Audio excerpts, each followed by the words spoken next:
the 50K walk. Well, look at that, 3 hours, 32 minutes. And that's the world record. I think the time round about 3:40, 3:45 here might be the go. And just imagine the amount of discipline. Here we go. There's the course. They always go around the stadium 3 3/4 laps. And then they shoot out now onto the Fuyong East Road. And it's a slightly bigger course, Rob, isn't it, than the smaller loop that they use for the 20K. This extra loop round by the compass point there, which crosses the river, has been added to the walk to make the effort of walking this 50K somewhat better. Yes, just a little difference on the course. We've got 9 men doubling up from the 20, actually. None of those going in both. Won a medal in the 20, but a good lineup. Jesus Angel Garcia, the veteran Spaniard, 45 years of age. This is his 12th IAAF World Championship. He took the title back in 1993. Robert Heffernan, second name from the bottom on that list. The Irishman is the defending champion. There were great scenes of celebration, and what a night it was. I think his win in Moscow came just before his wedding, so I think the party afterwards turned into something like an early stag event. So Heffernan will be hoping to go well here, but the conditions are absolutely brutal. We are coming up to, what, 7:30 in the morning local time here. Yarunkun doesn't start, so no Russian representation here whatsoever. And, well, many people are saying Matej Toth, the Slovakian, could be one of the favourites here. Is it time that the man from Slovakia delivered his first global crown? European silver last year, 5th in Moscow, a World Cup winner back in 2010. And he's a real regular on the race walking circuit. So in the absence of the imperious Johan Diniz, who's getting arguably towards the end of his career, despite setting that world record last August, Diniz unable to recover from injury. Maybe this is a great, great chance for Matej Toth, but a few other names to look out for. Andreas Chocho, the Ecuadorian, won the Pan American title over 50K in Toronto last month and was disqualified from the 20. So the Ecuadorian's one to keep your eye on. Well, the other one that obviously I'm interested in is Jared Tallent. He's twice Olympic silver medalist, twice World Championship bronze at the 50K, the Australian. His wife actually took part in the women's 20K, and he actually took part in that 20K earlier on in the program. So Jared, if he's in form, I think will be the big hope of the Australian team. Anyway, at the moment, I think they've only won 1 silver medal, and that was Lapierre in the long jump. So big hopes maybe for another medal from him in this 50K. Zhang, Wu and Yu. Well, what a great walk so far the Chinese have had. As I said earlier in the 20K, they prepared incredibly thoroughly for this event. They've been up at altitude for about 3 months prior to this event. Coming down now, and because of that, you saw them charge to the front in both of the previous walks at the 20K with the women's and the men's, and set an incredible pace. The Chinese, silver in the women's 20. Gold and silver in the women's 20, silver in the men's. And it's been a very successful campaign as far as their walkers are concerned. But I think it'd be fair to say it would be a little bit of a shock if a Chinese walker managed to win this. They're not among the favourites. Matej Toth is just behind the Japanese walker there, one of the Slovakian favourites. But a lot can happen here. Last minute stretching. Wei Yu is being introduced, obviously the local favourite. I was going to say this is, and we've said it, but this really is going to be a war of attrition, really. It's a long, long time out there. 3 hours, maybe 3 hours, 3 3/4 hours out in 30-degree heat. And you'll be walking at your limit all the time. There's Heffernan being introduced to the stadium. The reigning champion looks very, very serious. Swallowing hard there just before the start. Arai of Japan, one of the top Japanese walkers. Second quickest in the world this year, Hiroki Arai. 10th back in Daegu, and then 11th in Moscow. Can he get himself any closer to the podium here after a cracking walk earlier this year? There's Matej Toth, and he is the fastest over this distance in the world this year, 3:34.38. Quickest this year by almost 6 minutes Is this the day the Slovakian finally delivers the global title he's craved for so long? And Jared Tallent on the right of picture there, as Steve was saying, double bronze in the Olympics in 2008 and 2012, and bronze in the Worlds in Daegu and in Moscow. Wow, the gun goes, and it's going to be a long, long time before they come back into the stadium. I was just thinking, if you are watching this, you could now go out, get your shopping, put the car through the car wash, come back in, watch Gone with the Wind, the digitally enhanced version, and then turn it back on again, and they will probably still be out on the course. So it's going to be a long, hard day for these guys. It's a brutal, brutal event, this. It really is. And as Steve was saying, despite the fact that Toth has the fastest time in the world this year at 3:34, with the kind of conditions we're expecting to develop over the next 2 or 3 hours, we could be looking at around about 3:45, maybe even drifting out to 3:50, depending on just how hot it gets over the next 3 or 4 hours. There's a little flutter of a breeze here in the stadium, up in the commentary position, but down there on the track, it may be shaded at the moment, but as soon as they leave the confines of the Bird's Nest Stadium, they will be out in direct sunlight for the rest of this journey around the Olympic Park. Toth just tucked in second place. Should keep half an eye on the Indians. Just see Kumar walking along in front of Jared Tallent there. Good walker.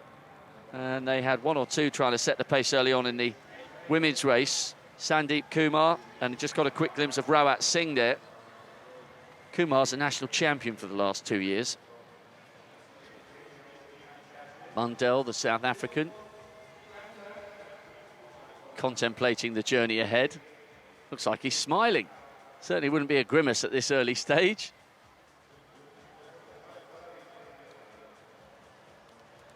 So Mate Toth up with the leaders by some distance, the fastest man in the world this year. He's been a regular on the race walking circuit for quite a while now, and many people would love to see the 32-year-old at last secure a global title. European silver last year, and in fact that time he set earlier this year, 3:34, puts him 3rd on the all-time list. So a great opportunity for him in the absence of the French world record holder, Johan Diniz. Well, early days, really, in this walk. And there's Hefferman, just in the green kit of Ireland there, in about 6th place at the moment. Yeah, it's early days in the race walking mania. At the moment, they'll be just settling into their own rhythm. They all started their little stopwatches, or I should say watches, I suppose, on their wrist just at the start there. They'll be into their rhythm. They'll know what the checkpoints will be for their race schedule. And I don't think too many will be worrying about what's going on up front at the moment. In fact, it'll probably be a case of you have to walk your own rhythm, because in this sort of event, over the last maybe 10K or so, all sorts of problems may occur, not just fatigue, but obviously tactics as well. If you walk slow at the beginning, you'll come through fast. And if you've gone too fast, you will be dying pretty rapidly in the 50K walk. Rafael Augustin is our early leader from Poland, who was 22nd back in Berlin in 2009. Camera's just soft focus on Toth, back to the rest of the field. So, Polish walker, who was 9th in the European Championships last year, just taking things on. Chocho is also up there. As I said, the Pan American Games champion from Ecuador earlier this year, who was going well in the 20 and then got disqualified. So we'll do our best to keep you posted on the technical infringements, as pointed out by the judges and the on-course referees. That is, of course, why they do such a monotonous, repetitive circuit. It's no good doing an out and back, because the judges would be unable to monitor the technique to ensure that all the rules are being adhered to. So that's why it's such a short circuit, repeated so many times. Well, while this 50K walks on, we'll try and give you one or two little snippets to keep you sort of occupied.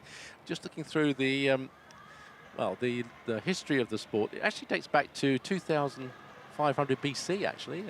Hieroglyphics, would you believe, found in Egypt from race walking competition. So it's not exactly a new sport, is it really? Wow, you're a mine of information this morning, Mr. Ovett. No, my computer's on, Rob. It's amazing what you can find out on Google. Well, it's true though. It is actually a marvellously sort of colourful sport. Going into the 19th century, here we're going into the 19th century. The footmen of noblemen used to walk behind carriages, and that's how they used to have their competitions. They started having competitions between themselves, and that's sort of the start of pedestrianism, which was the sport before it was absorbed into track and field. So the walking history is fascinating if you look back. They used to have walks across America. They shoot horses, don't they, type thing, where you had to survive to win. So the 50k walk, really, I suppose, is a bit of a sprint for these boys if compared to the walks across the some good like old that. days. Yeah, exactly. But there you go. It's quite a historical event, this 50k walk, and a lot of people say, well, why is it in a lot of the events in the Olympics and the World Championships? But they deserve to be there, really, because they've probably been around a lot longer than some of the other events, really. Anyway, that's my bit for the race walking fraternity. One of the other things we'll have to keep you up to date with, obviously, is the infringement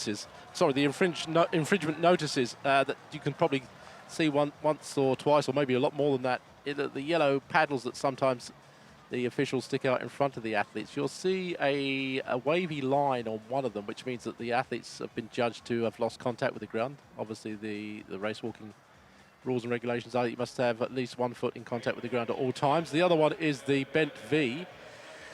That means that they've straightened or haven't straightened their leg, and that is another infringement. And if they get enough of those during the race walk, then they will be DQ'd. And I can't think of any other event in the world calendar or Olympic calendar where you can be disqualified. Anyway, track and field, obviously in other sports, but in track and field where you can be disqualified whilst you're doing the event. So they're under tough scrutiny, these walkers, they really are. As Rob said, they're just now coming out from the shade of the stadium. They'll probably get a little bit more shade out there until it really hots up in about another half an hour or so. This Hefferman just moving to the front here. He's obviously determined. Well, maybe recognising that Toth, as the fastest man in the world this year, going out to the front, he means business, the Slovakian. And the defending champion has recognised that Toth is a major, major danger here. Tall order to defend this title for the Irishman. The legendary Robert Korzenowski managed to do that in Paris in 2003, having won in Edmonton. But so far, he is the only race walker in World Championship history to manage to do that epic defence. But Toth, just getting into his early rhythm here.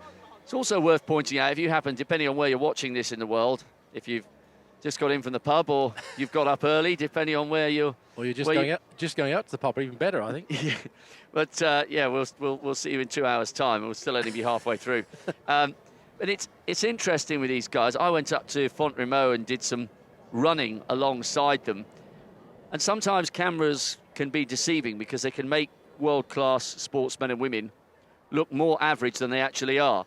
If you tried to run, if the everyday jogger, say a 3-hour 15 marathon runner, was going alongside these guys, you'd be feeling it. So although it may not look particularly fast on television, and all of them, or most of them, still in a group, just Toth getting a couple of metres ahead, most average club runners would be quite happy with the kind of times these guys produce over the equivalent of the marathon. And of course, as Steve had said, they've still got 7.5k to go when they do the traditional 42.5 that it would take to run the marathon. But these guys are motoring, so they've got serious stamina.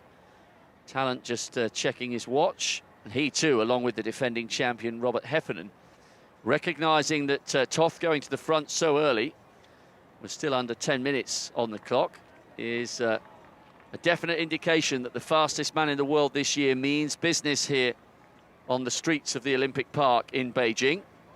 And this is a very early declaration of his confidence.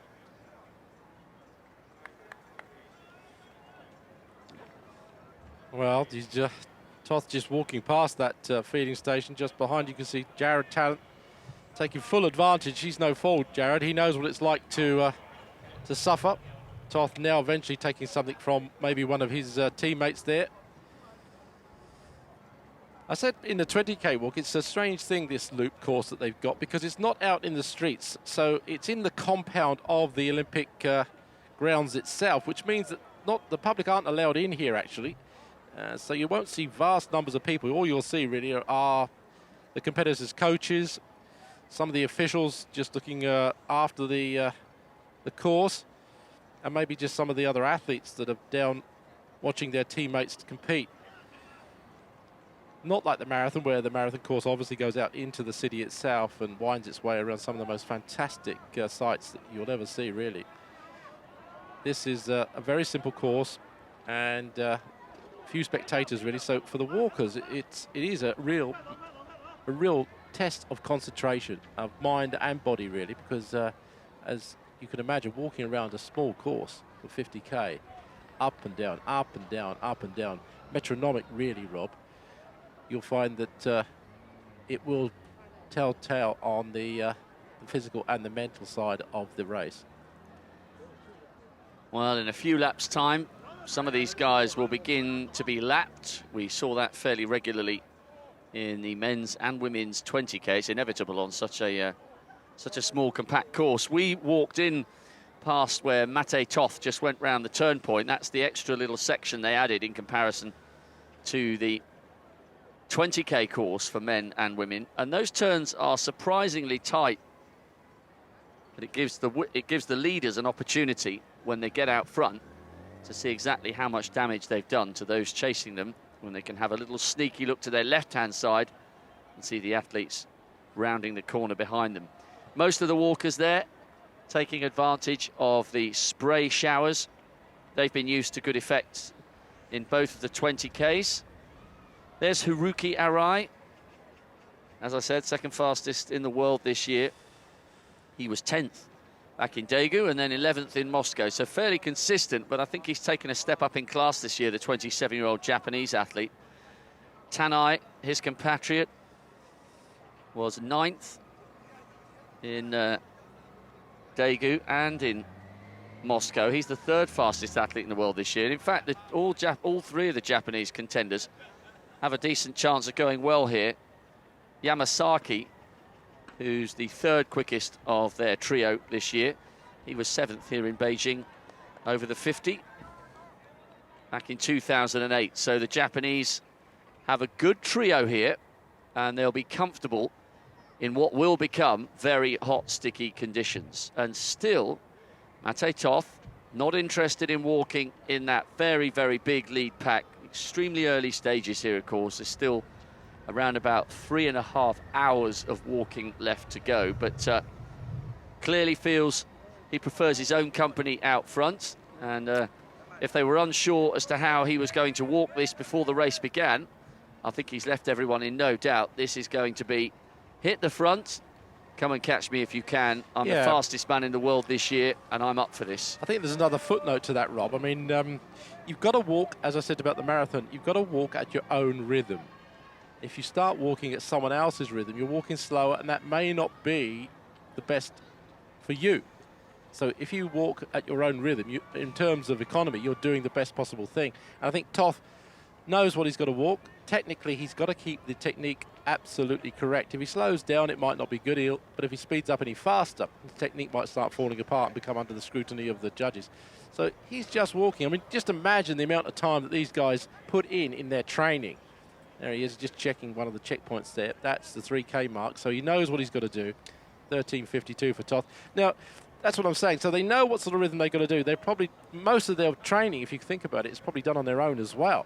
So it's a lonely sport, and I don't think they're to be too worried about going out on their own and making sure that they just walk at their own rhythm. And I think that's what Toth's doing at the moment. He's obviously got a race plan, and he's going to stick straight to it.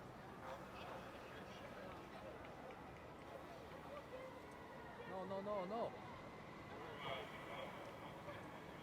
One of the volunteers just getting his scooter to the side of the road, just on the left there. Well, there's no shortage of volunteers, police, or even army here. Obviously, you'd expect that in Beijing, and they've done a fantastic job. It's been a great championship so far, isn't it? It's from our point of view, not from the track and performances, but from the sort of like the commentators and all the media here. It's been incredibly well organised, as you expect.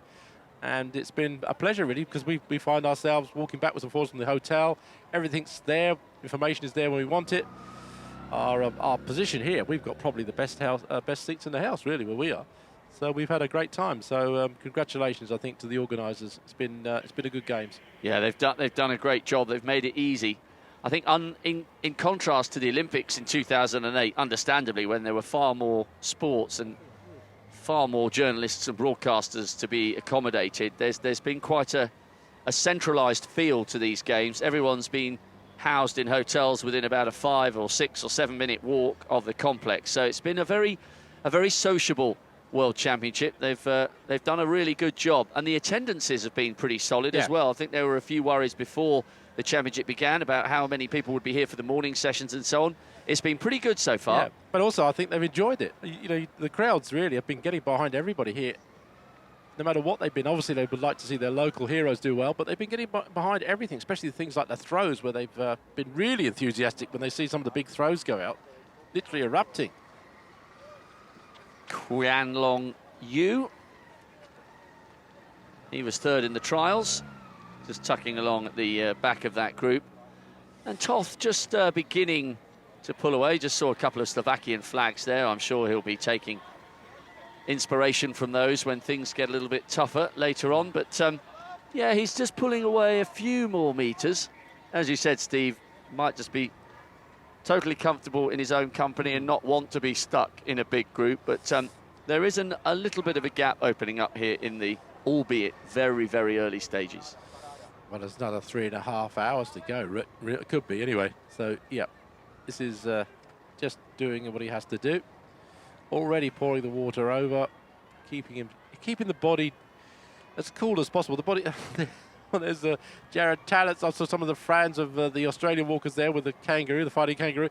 Well, yeah, I think that at this stage of the competition, most of these athletes will be just making sure that they take on as much fluid as they can literally keep in their stomachs and pouring it over themselves to keep cool. The core temperature of a body will increase, there's no question about it. You can't stop that too much, but you can try and keep cool as much as you can. Brendan Boyce of Ireland there, just behind in that group. Yeah, you can see a few people have just been spat out the back of that big chase group, but Robbie Heffernan, the defending champion, still in there. Rafael Augustus from Poland, who was leading early on. 9th in European Championships last year. So this is the chase group, just looking from the rear.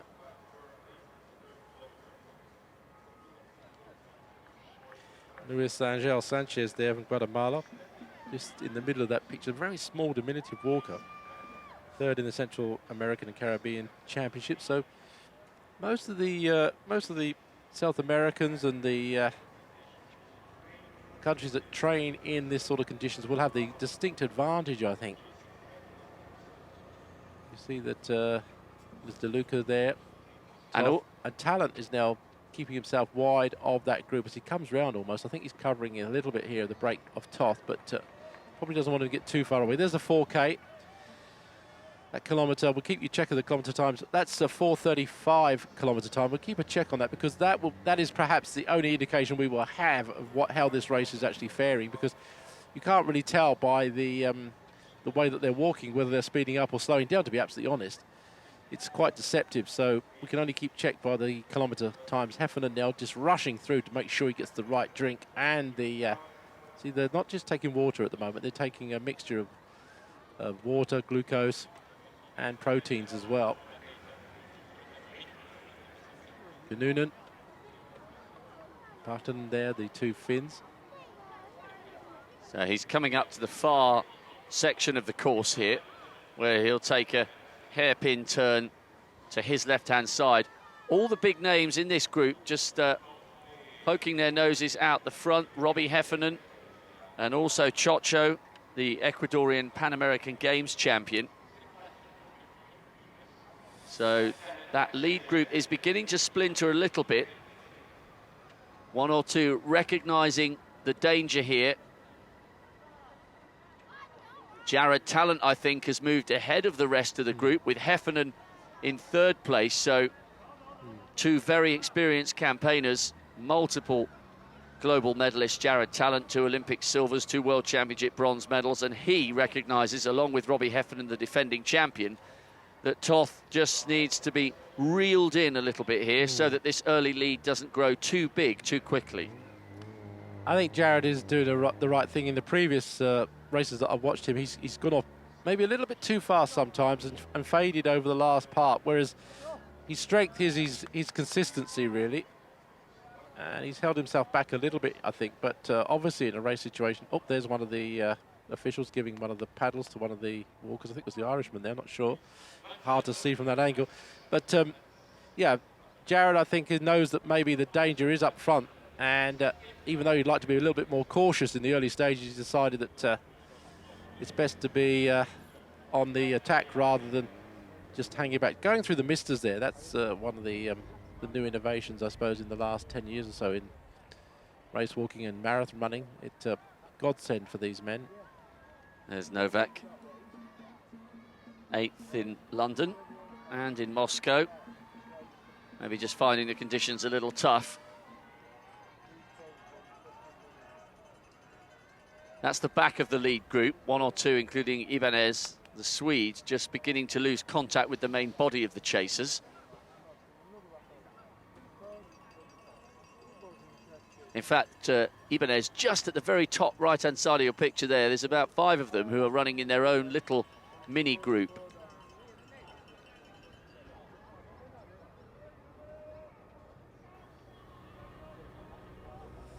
Luis Fernando Lopez of Colombia. Bronze medalist back in Daegu.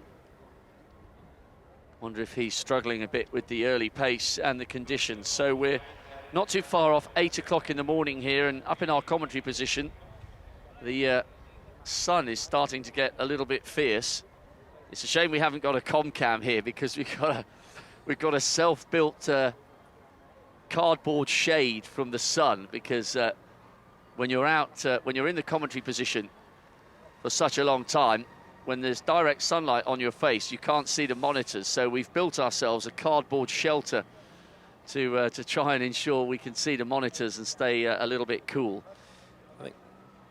Well, there you are. That's the actual official giving a warning to 2 of the walkers there. The straight leg warning. Yes, I think a lot of people probably thought we'd been here overnight. Actually, we've got here so early that we're probably the only people here. I can't see many people here. BBC not here. Some of the Australians not here. So it's us toughing it out, Rob.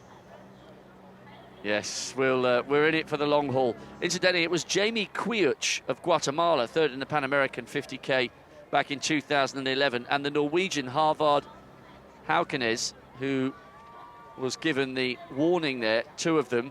So he's increased the pace there from 4:35 to 4:30.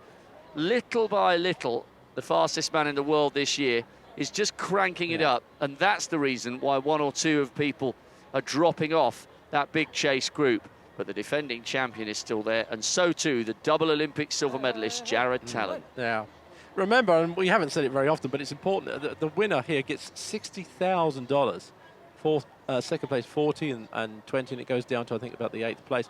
So for these guys here, if they win the event or in the first 3, it is really a significant figure, because it will actually help them to keep training if they're in a part-time job or whatever for the next year or so, going in towards Rio. Now, some of these guys will juggle part-time and full-time jobs. There will be a few who are full-time pros, but it's not an easy life for these race walkers. They do it for the passion rather than for the money. Yeah, without any question, really. It's a hard sport, and the time factor involved in training and racing is significant. It really is. So you've got to give them credit. This is not one of these things where you go out and train for a half an hour a day. This is something you're out virtually for all day. You're going to miss 1 meal at least during the day. If you go out early in the morning, you're going to miss breakfast. If you go out at night, you're going to miss dinner. So yes, Oh, this is going to be a tough job for this man, Toth. He's got nothing else around him at the moment apart from the fact that he's out in front on his own. No company, no one to tee off. And all he's got to do is keep ahead of the rest of these men, but that's not an easy task. They, on the other hand, have got him in his sights. And they will be deciding what to do. There we are at the 5K, Toth. And then virtually everybody that's anybody just behind by about 8 seconds, 9 seconds or so, including Heffernan and Tallent. Chinese athletes there, also Zhang and Yu, with Wu just behind them, really, about a second or so between the two of them. So there's not really much to say at the moment in this walk, and you wouldn't expect so either. Coming up to maybe just about 3 hours plus before they even get into the stadium. So that shows how difficult task. As Rob was saying, we're at 8 o'clock here, and they'll be coming into the stadium around about, 11 o'clock? Just looking back at the history of the Slovakians in the World Championship. 3 bronze medals, never a silver, never a gold. So there is a big opportunity for a slice of sporting history for Matej Toth. And he's made his presence felt at the front of the field, well, since before they even left the stadium. He was in second place behind the Polish walker, Augustin, just for the first couple of laps. And then since then, it's all been dominated by the former World Cup winner and the fastest walker in the world this year. Well, times are all well and good, but it's titles that people remember you for, I think. And he will be absolutely desperate to gain a first global crown. There's the evergreen, Jesus Angel Garcia. It is just incredible when you go over the 45-year-old's record. I know the cameras are now back on Matej Toth, but Garcia, gold medalist way back in Stuttgart, the same year that Haile Gebrselassie won his first global title over 10,000.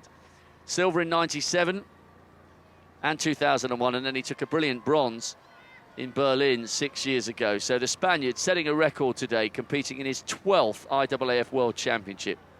Absolutely extraordinary, especially bearing in mind they've only been 15 in total. So the Spaniard going very well indeed.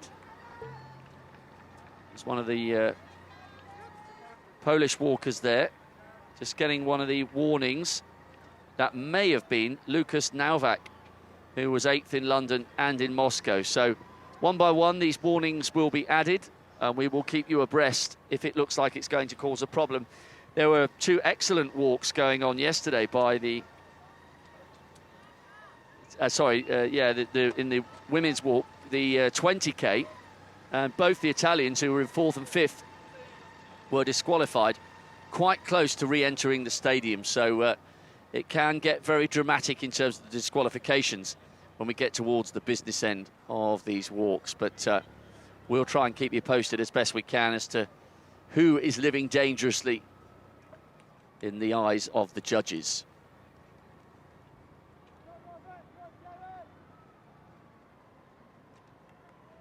Well, those gaps can always seem a little foreshortened when you only get the head-on view, but that's the advantage that Toth has. He'll sweep round to his left-hand side, and now he could have a sneaky look to his left, which he did, and that gives him an indication as to how much he's leading by, and also he can pick off a few names and faces of those who've been spat out the back of that chase group just to see if any big rivals are having a particularly tough day. So that is one advantage for these walkers, that they can get a glimpse at either end of every circuit of exactly what damage their pace is doing.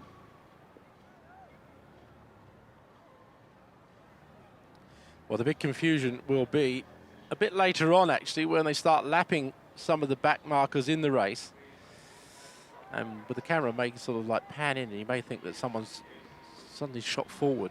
But in fact, what's happening is that they're actually passing a lot of the back markers. And that will be quite confusing for maybe us watching and maybe you back at home.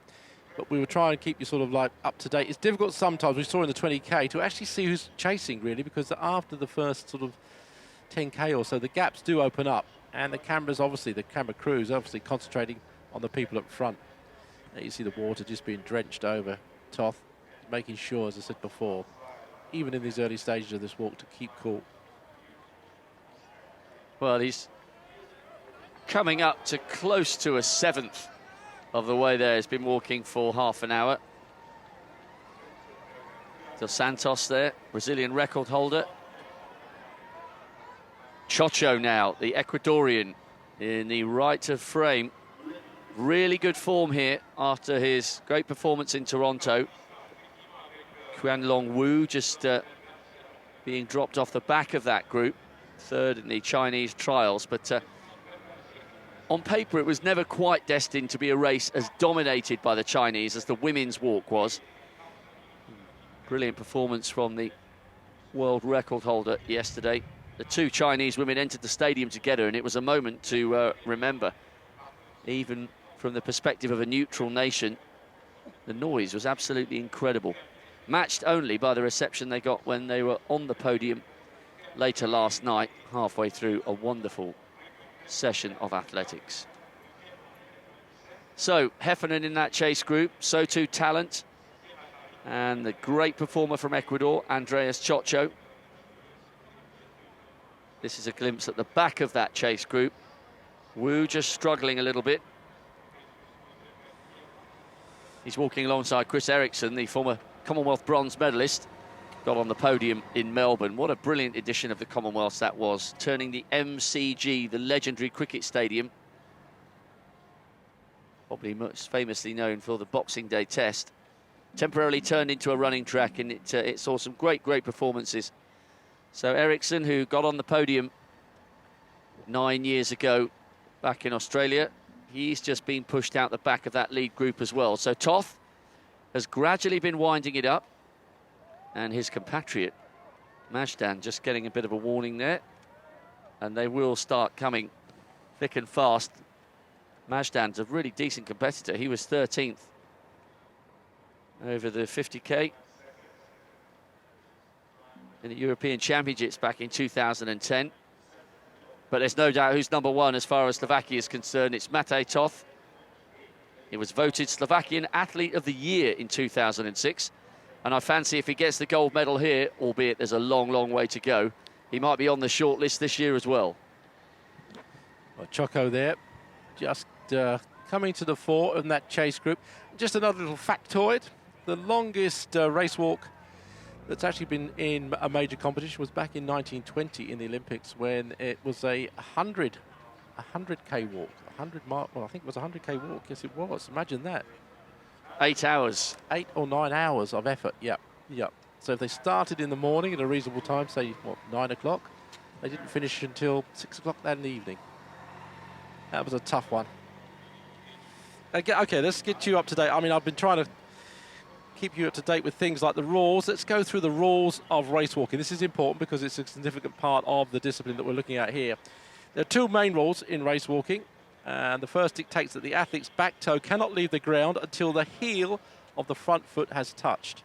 The violation is known as the loss of contact, and I think you'll see that as a wavy line in the yellow paddle that's given to some of these athletes. The second rule requires that the supporting leg must straighten from the point of contact until with the ground, and remain straightened until the body passes directly over it. So that's the straight leg rule. Now the rules are judged unaided by the human eye. Athletes, as you would say, regularly lose contact for milliseconds per stride, which can be caught on film, and we catch it sometimes with the TV cameras, obviously. But for a short flight, this phase is said to be undetectable by the human eye, and that's the judgment. It's got to be detected by the human eye, by the judges, and if it's not, then they're okay. I think that's where some of the confusion sometimes lies, when people tune in for the first time and you get those lovely isolated shots. We've seen some already with Toth and the rest pouring water over themselves, but when those shots are on the feet, of course, it does look misleading. But you're absolutely right, Steve. The key is it has to be judged by the naked eye. That's right. Now let's get to the red cards and the paddles. There are judges on the course to monitor form. Now, 3 judges submitting red cards for violations results in disqualification. We've seen that, and that was, as Rob said, sad in the other day when the two Italians were disqualified literally in about 4th or 5th place. There is a scoreboard placed on the course so competitors can see their violation status, and that they see that as literally as they pass each lap, so they know what's going on. There's no excuse for that. When the third violation is received, the chief judge, and it has to be the chief judge, removes the competitor from the course by showing a red paddle. Can't be removed by anybody else around the course. It has to be the chief judge, okay? For monitoring reasons, the races are held on a loop course, well, we know that. A judge can also caution a competitor that he or she is in danger of losing form by showing a paddle that indicates either losing contact or bent knee. Now, those are the paddles that we see. They're not the disqualification paddles, they're just the warning paddles. Okay, so that's a significant factor we have to bear in mind. No judge around the course may submit more than 1 card for each walk-up, and the chief judge may not submit any cards. So in other words, you can't have the referees around the course submitting more than 1 card to any one walk-up. So they can't disqualify one walk-up. That's what they're actually saying, isn't it, obviously? And so for it is the job. It is only the chief judge that can actually disqualify a walk-up. So, yeah, so what will happen sometimes on our screens, we may see 3 red cards, but the athlete is not then immediately disqualified. No. They have to wait until they get round to the point on the course where they're in front of the chief judge, who then issues the final disqualification notice. Yeah. And those yellow paddles that we see are warnings. They're not the red warnings that we get on our monitor here, which are indications that they're being close to being disqualification if you get 3 of those. So that's just the basic sort of information we try and give you. It is sometimes difficult to understand what's going on, and it's particularly heartbreaking when some of these athletes get DQ'd close to the finish. But as I said, in the 20K walks, it's unfortunate because as you try and speed up, try and catch someone like Toth here, as the walkers behind try and catch him, their style deteriorates because they're walking too fast, almost running. And because of that, they get their infringement notices. And if they get incredibly tired, obviously, as well, they get to the stage where their technique starts breaking down as well. So it's a hard sport. It really is. Yeah, because when a marathon runner's getting tired, all they have to think about, well, I say all, they have to focus on keeping going, but they don't have to think about whether their arms and legs are starting to look a little bit ragged. Dos Santos Jr. at the front of that chase group. Pan American silver way back in 2003. And these refreshment stations are going to be absolutely vital, not just for water, but for the specific electrolyte drinks that the athletes will have been training with, and their coaches, their coaches making sure that they get the right liquids on board. Well, this is a great shot, isn't it, really? Because it just gives you an indication of how far now Toth is in the lead of this race. Well, this is massive, because when he came round here the last time, as he reached the point he is now, there were walkers coming exactly at the same point on the other side of the divide, whereas now, of course, well, he was clear in sight before we could see any of them in the distance. So Toth is pulling away from the rest of the field, and once again, I think that's Jared Tallent who's gone off the front of that chase group, recognising that the Slovakians' lead is significant and they've got to do something to try and begin to think about closing that gap with coming up to, what, 40 minutes on the clock. And the experienced Australian, there he is, just in the foreground. Novak is there, and Robbie Heffernan's right up in that group, although you can't see him in this specific shot at the moment. The defending champion and the Australian giving chase, recognising the real danger that the Slovakian is posing at the moment. This is a brutal, brutal injection of pace, and he's just been winding it up gradually, and bit by bit, this lead is growing. Well, it's still early days. I mean, there is the possibility that it's gone off too fast, and only the athletes following will judge that, and probably he'll judge it himself because he will have his own schedule, race pace schedule. But it's now becoming quite hot, let's face it. It must be creeping up now to the mid-late 20s in terms of temperature. There is a little bit of shade out there on the course, but you can see it's dappled. They're going from shade into the sun, full sun. There you are, full sun, you can see it. And the tarmac will start heating up. They get radiated heat from that. They get the sun beating down. and it will just get worse and worse for the next 3 hours.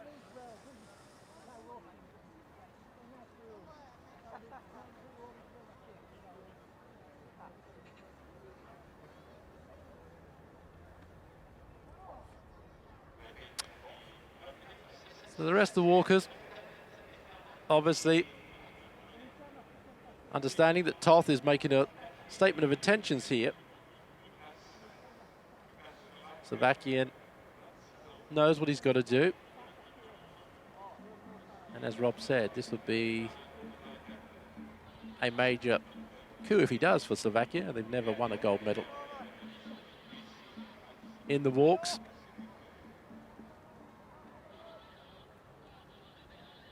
So far, just looking at the scorecard, only one red card, and that's to Nowak of Poland.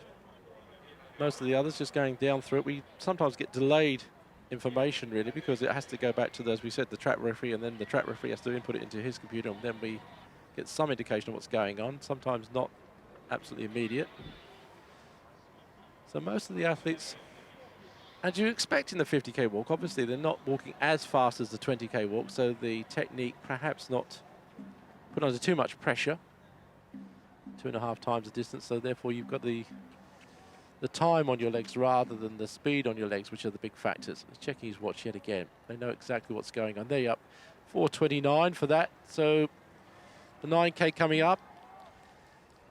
We'll get a indication perhaps at the 10k what the finish time will be. Yamazaki coming through now.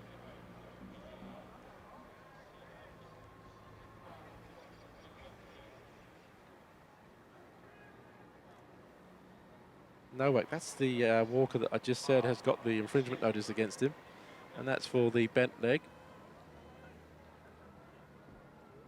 Tall man, obviously.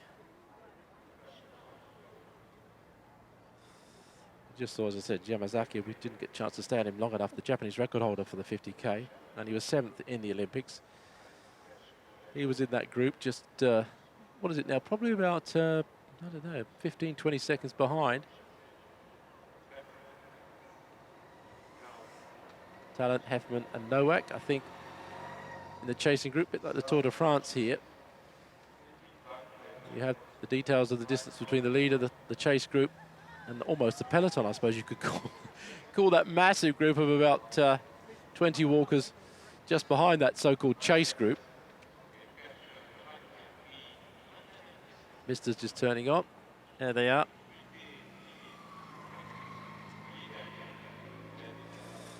Novak, perhaps the only one in that group, the tallest, obviously, by far there. The only one that's got to worry about keeping his technique in check. Hefferman, the Irishman, lovely technique. Small man, so too Jared Tallent just behind him. So their technique and their cadence is much quicker than Nowak just behind them.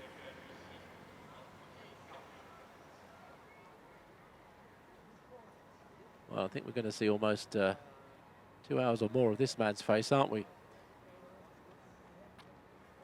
Again, he's quite a tall man, Toth.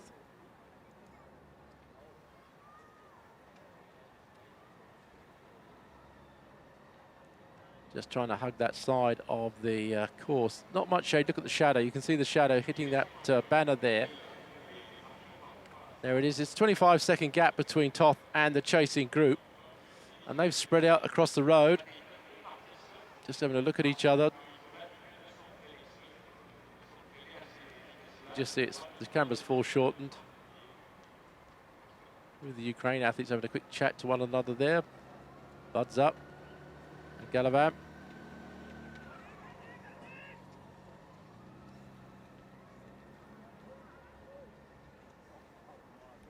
There's some, I think there's some places around the loop course that just supply water, and then they go past their team stations where they take on maybe their special preparations. So Toth there just drenching himself a bit more with a bit of water. There comes a bit of shade now from one of the buildings. Sponges, water poured over their heads.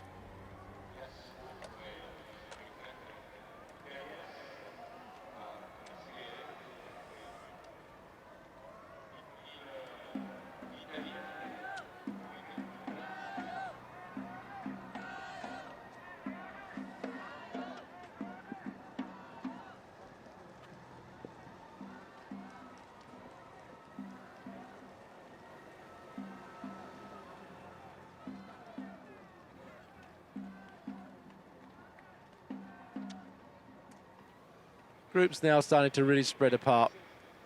Yamazaki, Japanese record holder, the 50K. 7th in the 2008 Olympics. One of the very good Japanese walkers here. Tani also there. And Aure, I think we saw him just a few seconds ago, I should say. 10th at the 2011 World Championships at 50K. Japanese obviously love their distance events. We've seen a few people here, Steve, with the Tokyo T-shirts on, those organising governing bodies. 4:28, he's been ramping it up. We were at 4:35s and 4:37s, and the pace is still pretty relentless from the Slovakian. But yeah, we've seen quite a few delegates from Japan starting to put the early preparations in place ahead of Tokyo 2020. And I think in terms of, obviously, the men's and women's marathons, they have such a love affair with the marathons, the Japanese. But also I think they'll have respect for the distance involved with the 50K walk.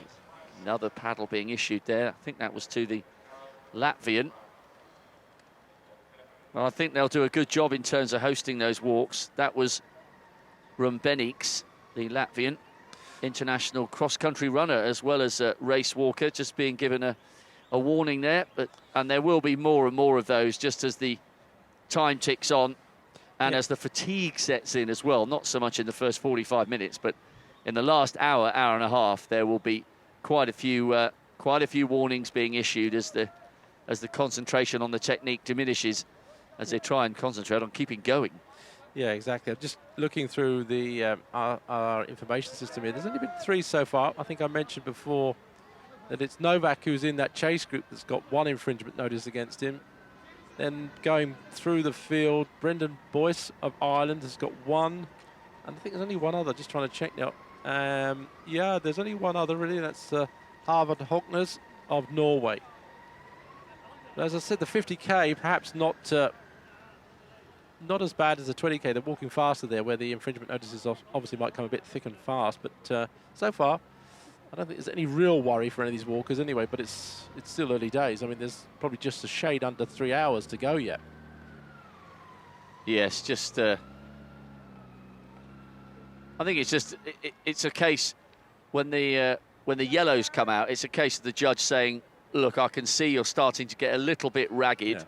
Yeah. This isn't one of your 3 strikes and you're out. No. But we're watching you, and you need to keep on top of your technique." Yeah.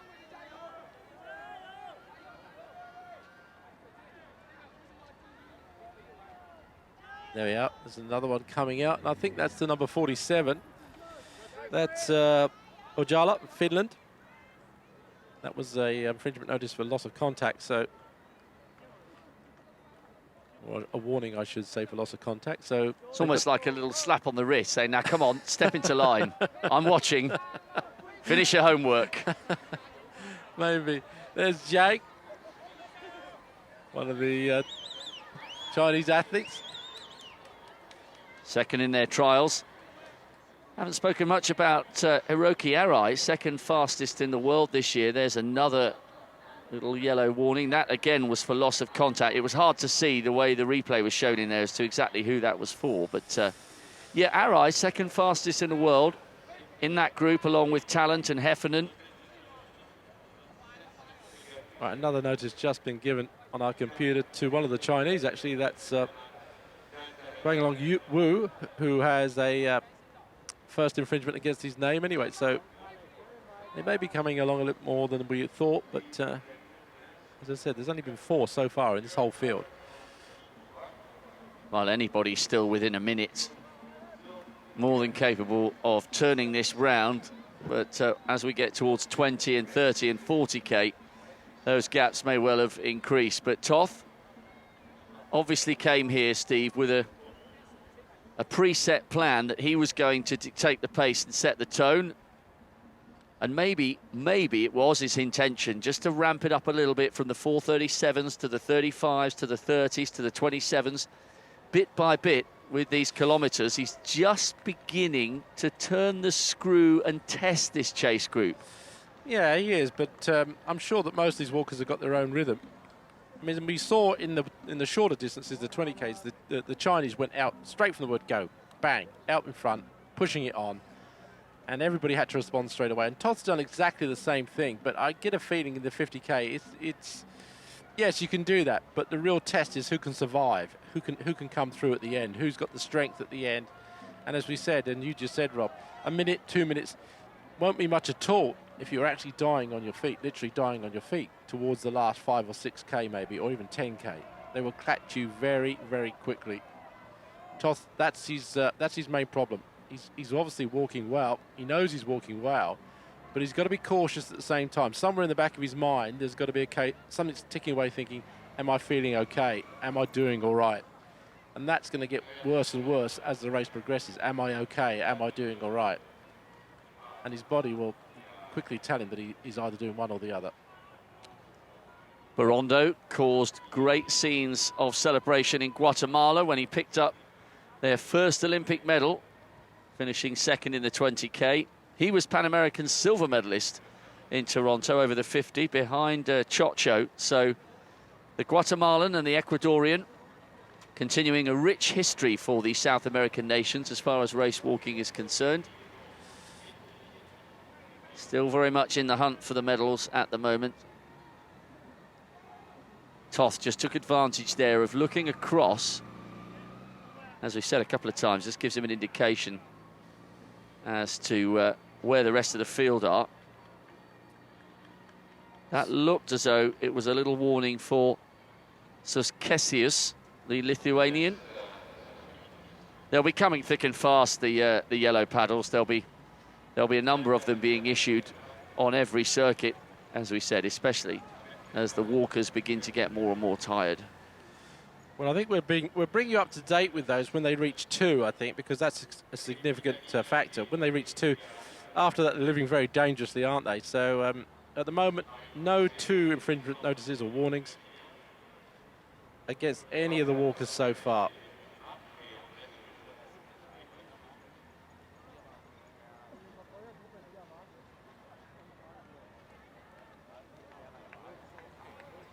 That was a bent knee warning there for Novak. Well, he's got to be careful. He's already got one infringement notice against him for the bent knee.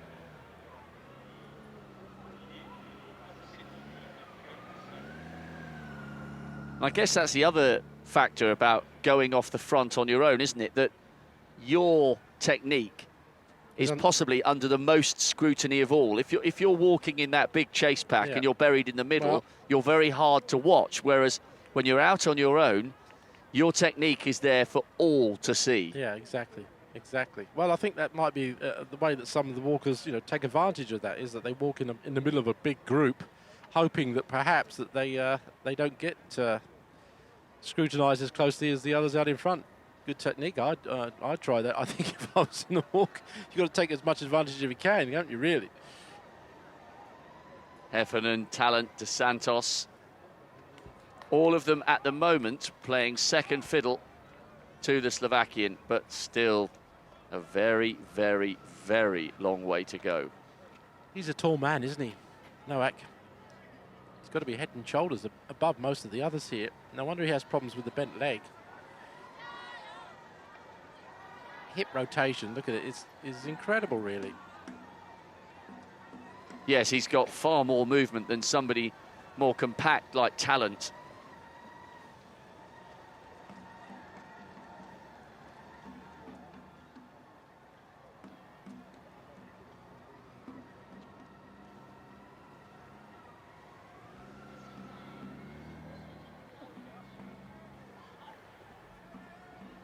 Well, wherever you're watching this in the world, there's another warning there, the judge having to go right into that group. Wherever you're watching this in the world, we hope you're enjoying it, whether you're just thinking of going to bed or whether you've just got up. Stay with us. We've still got almost 3 hours to go. It's a marathon, not a sprint, as they say. 4:26. He's getting quicker. Yep, it is a marathon, and even in the commentary box here, we're taking on water copiously just to keep ourselves going. Rob Walker is almost drinking non-stop. I've never seen anything like it. My co-commentator here, he has almost a whole, 7 or 8 bottles of water next door to him, and that gets consumed in literally a few hours. So well, it's hot work up here, especially when the sun gets up. We got a supply of bananas in here as well. So even just to commentate on this event requires some supplies and some forward thinking. It's a unique event on the athletics calendar. It really is. we're here for the long haul. We really are. And I think we're one of the few. I'm looking back. There's hardly any other commentators here. We're true enthusiasts. We really are. There's no one. I can look back. There's no one, as I said before, from the BBC. I don't think there's anybody from Australia here. So, yep, we're doing a good job, I think, Rob.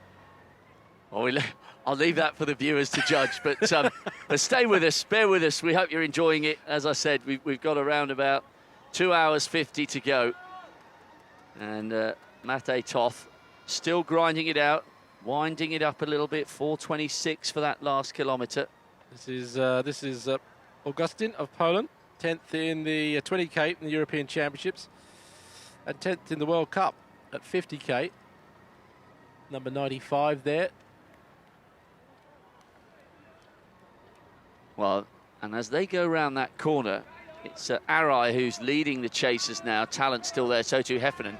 They went round that corner and they couldn't see Toth, and that's how much he's added to his lead since the last circuit. He is really walking very well. I mean, as we always keep saying, it is early days, but you can only do what you can do, and he's actually now pulling away even more. As Rob was saying, those kilometre times are really fast for these conditions. Just seeing there, Heffernan just looking around with his group, just checking who's with him. A lonely effort by this man. Concentration must be intense, mustn't it, if you think about it?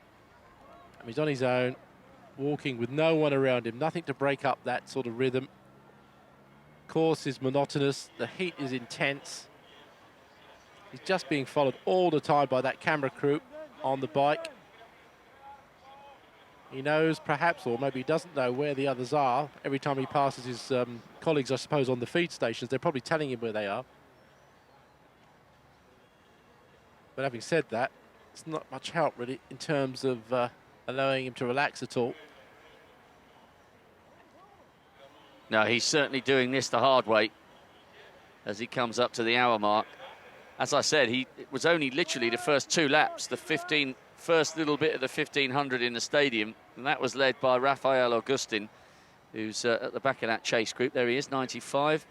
Steve's already pointed him out. But other than the first 2 laps in the stadium, he's led the whole way. Good to see a mix of nationalities in that chase group. Guatemala, Ecuador, Ireland, Australia, Poland. I think a warning there to Budza of the Ukraine. 13th back in Moscow, so a decent performer, the Ukrainian. No sign yet from Igor Glavan. Now, he's one of 9 athletes from Ukraine doubling up.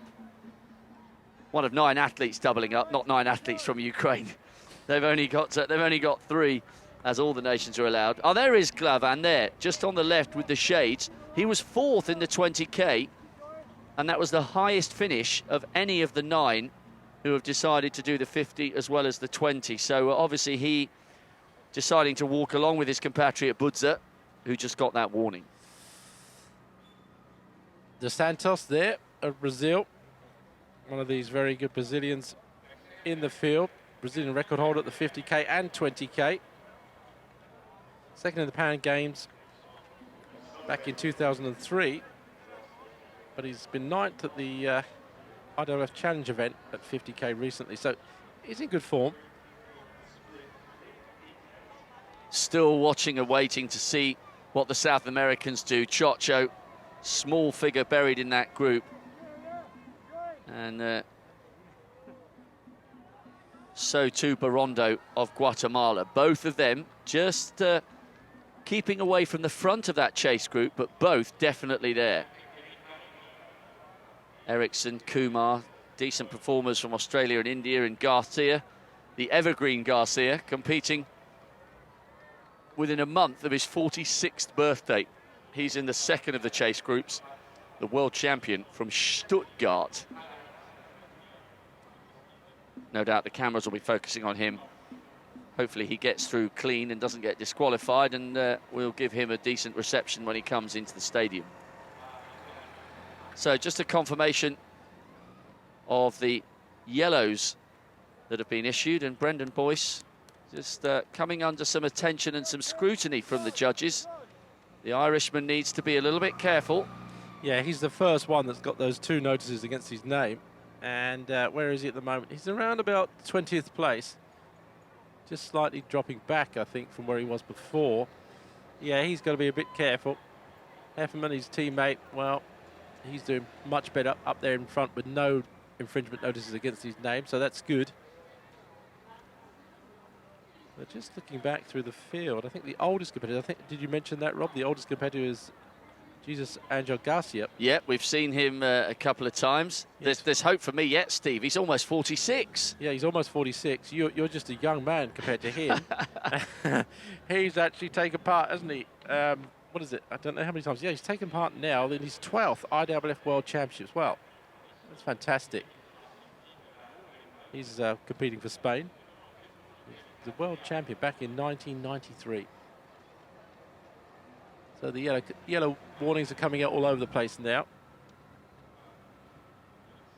No one as yet, I don't think, in that lead group, though, apart from Nowak, who we said earlier had got that first infringement notice for bent leg. So no one is as yet living dangerously in this group. Heffernan, the defending champion. Another thing I've been surprised about, I mean, it's a beautiful, absolutely staggering complex, the Olympic complex here in Beijing. I mean, the actual Bird's Nest Stadium itself is fantastic. The bubble is still there.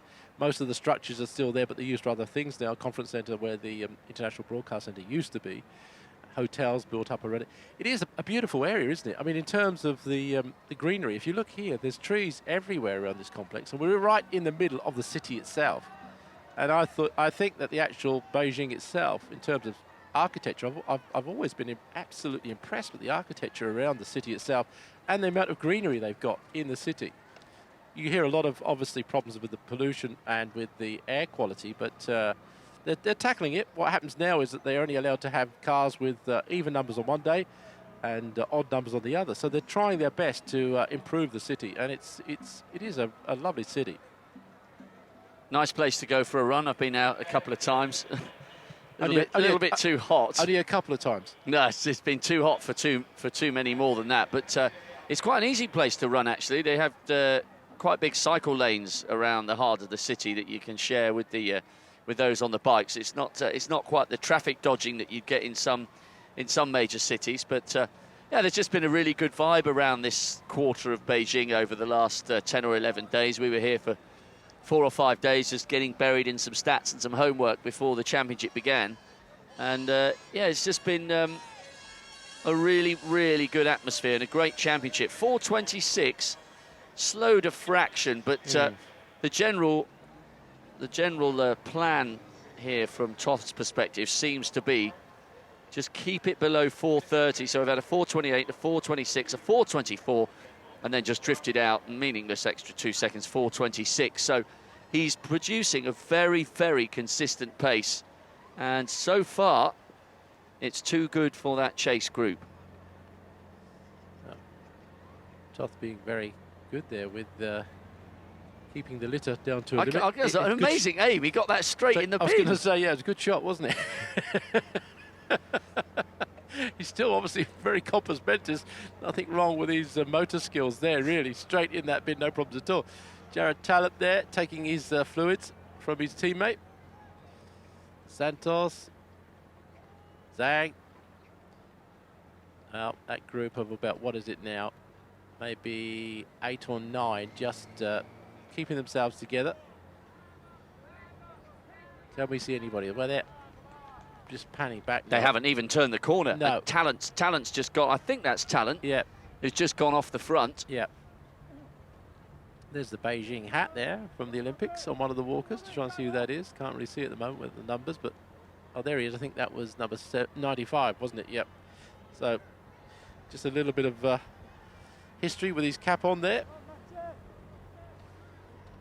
And they haven't even got to that turn point, and Toth is already come back out of sight and on his way back. So he's extending his lead little by little, and I think bearing in mind how experienced Jared Tallent is and how much ability is in the chase group behind him, I think that's significant that he's decided, right guys, you know, 105 on the board, enough's enough. We need to try to start closing this down, or at the very least ensure that his lead doesn't grow any further over the next half an hour or 45 minutes. Well, in another perhaps 10 minutes or so, they're beginning to the, well, a third way through the race walk.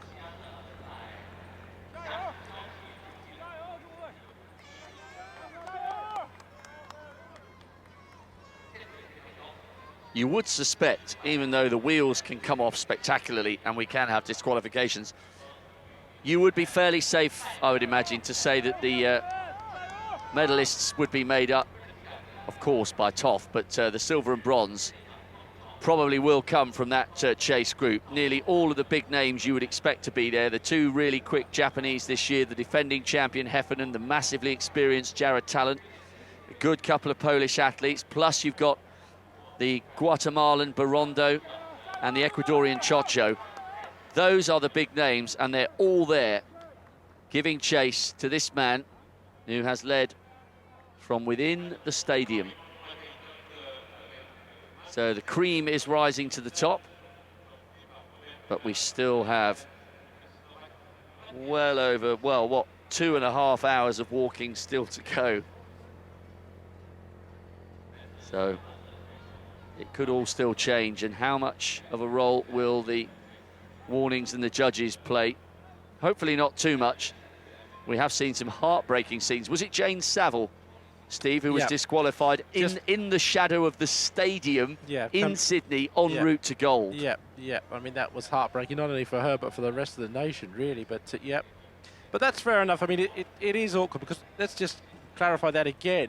The judges around the course, when they give their infringement notices or their warnings, that then has to be recorded. It then has to be sent back to the main referee at the central point of the course.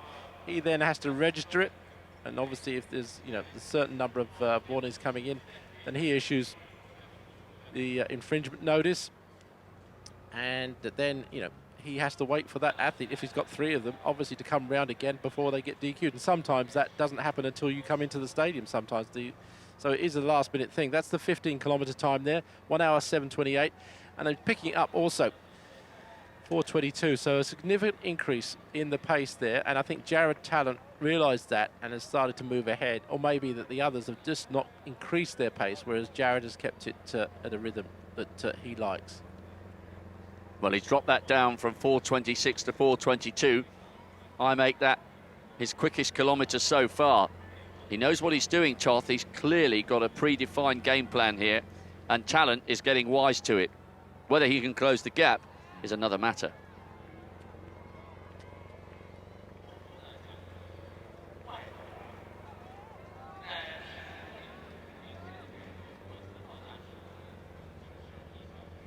All of them checking their watches, all of them just keeping to the rhythm they know they've got to do. What did we do without technology in the past? Had to just think about what we're going to do rather than just being told by our watches, I suppose, but there we go. Well, didn't people just run as they felt? Well, I mean, technology's a new thing, isn't it? I mean, in things, cycling now, they even have the power meters determining what sort of power to output on any given circuit. We haven't quite got to that in running or race walking, but you do need the clock there to make sure that you're not overdoing it or you're not going too slow. But you still have to think about how you're feeling as well. There's no way of judging that really at the moment. There's no watch that tells you you're feeling great or you're in great shape or you're dying. I don't think anybody would want to know that, to be honest, but we do use technology, and it's an important part in something like this 50k walk to make sure that you know exactly where you are and what you're doing and what sort of pace you're walking at. Jared Tallent, though, is definitely increasing his pace here. You can tell that. Well, he's in the last, what, 3.5 minutes, he's taken over 10 seconds out of this world-class chase group. So that's how seriously he's taking the increase in pace that he's obviously detected from Toth. Impressive acceleration from the Australian. And I'm sure Toth, who's just gone past that little support station there, you could see the two Slovakian flags draped over the railings at the side of the racewalk course. I'm sure that they will be giving him the information that Tallent has left the chase group and is out on his own trying to close him down. And in fact, of course, with the turns at either end of the short circuit, he'll be able to see that with his own eyes.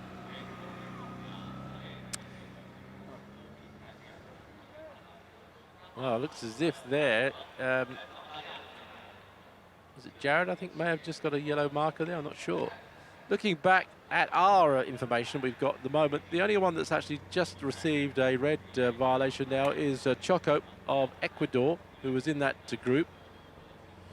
Yes, we said before that Novak has got 2, so he hasn't fallen foul of the third and final warning there, so he's all right, he's still there, the big man from Poland. Jared, got to be a bit careful. He's pushing the pace to try and catch this man, and that's when technique, I should say, can be a little bit of a problem. Tanai there, the very diminutive Japanese walk-up, who's the Asian champion, 9th in the 2011 World 50K, and then again last time round in 2013. He knows exactly what he's doing.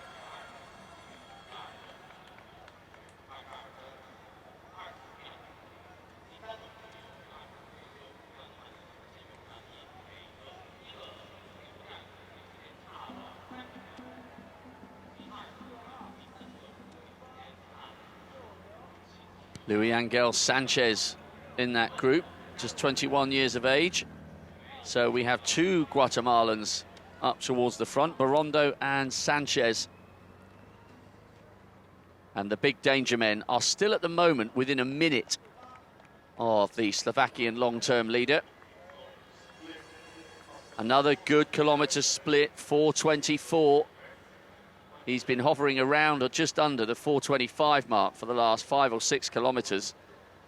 And Tallent must be down at least that pace to have taken 10 or 12 seconds out of the big chase group over the last 5 or 6 minutes. So the Australian is giving chase here, and a little development in the dynamic of the race.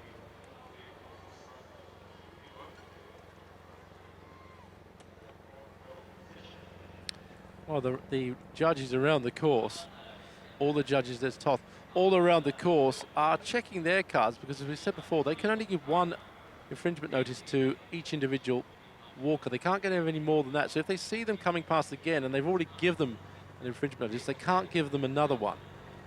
So they're checking their cards quite constantly as the walkers go past to make sure that that is the case. Now, as Toth rounds this corner again,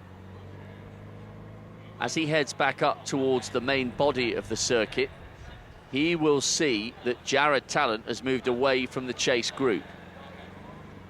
So, if the camera stays here on this shot of Tallent, we will see the 2 of them crossing on either side of this extra section. And there goes Toth on the left-hand side. So that's how much ground the Australian still has to make up.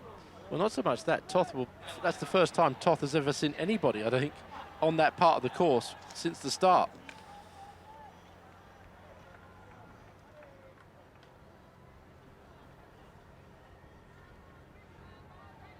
And the temperature is building even more.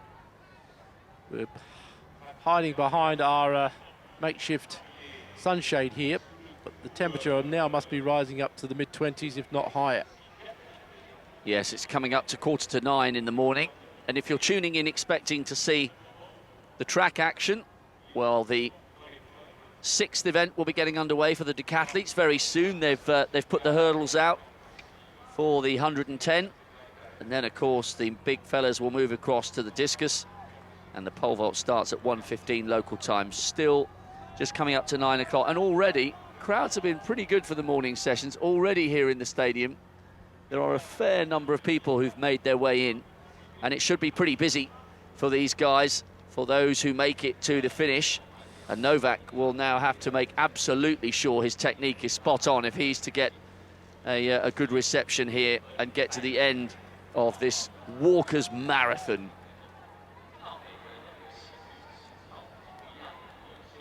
Can't really see the speedometer on that bike there. It'd be quite interesting to see what sort of pace they're walking at. Just cameraman just cut short of that, but you can just get an overall picture of the speed. I mean, those motorbikes are just trundling along there. As Rob said, if you run marathons, you're running about 6-minute mile pace here. They'll be running reasonable marathon pace here, these walkers. Yeah, sub 3 hour marathon, 2:59 plus change, is around about 6:50. And that's not bad running. So if you want a decent training session, find an international race walker and jog alongside. Well, no, he'd leave me for dead, but the hats come on now. I think the heat is starting to have an effect. Our co-commentator Peter Matthews is just about to join us, and Peter's got his umbrella up already. There was another little warning, sorry guys, another little warning there for you, who won the Chinese trials.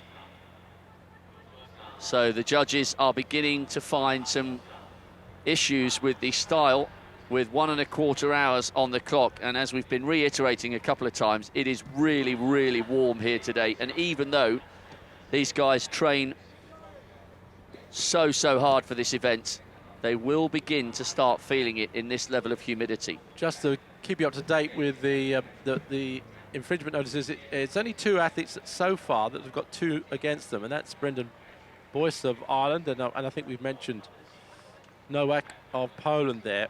So those 2 have got 2 against their names.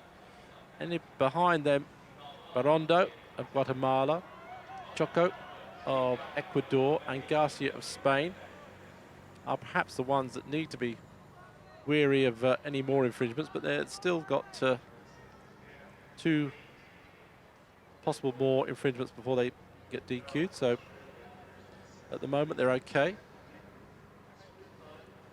Well, that was an interesting split. You can see Tallent just in the back of shot. And there's a little warning for loss of contact from Toth. I think that may be, there might have been 1 or 2 if we've missed it on the cameras, but as far as I'm concerned, that's the first time we've seen him being given a note of warning from the judges. And Tallent has just, we'll keep a note on this gap. It was 39 seconds when we got that funky sort of split screen a little while ago, as you were updating us on the position with regards to the cards, Steve. So 39 seconds the deficit. And Tallent, I think, is just beginning to eat into that lead a little bit. And Toth will certainly be getting that message. He'll be able to tell with his own eye, but he'll be receiving word from the coaches and the support staff around the course that the Australian has begun to give chase and is certainly moving away, or certainly put in that 11 or 12 seconds ahead of that chase group. So this is good stuff from the Australian. Positive walking. Yeah, and the defending champion there, Robert Heffernan, he's got to be very careful of letting the likes of someone like Jared Tallent move away. There he is now in the green vest. And there it is. There's those, well, they're red cards, actually. Yellow on our screen, a bit awkward because of the colour of our backdrop to actually make them red. They're yellow against the red backdrop, obviously, but they are the red cards. They're the ones that have got to be careful of any more infringements.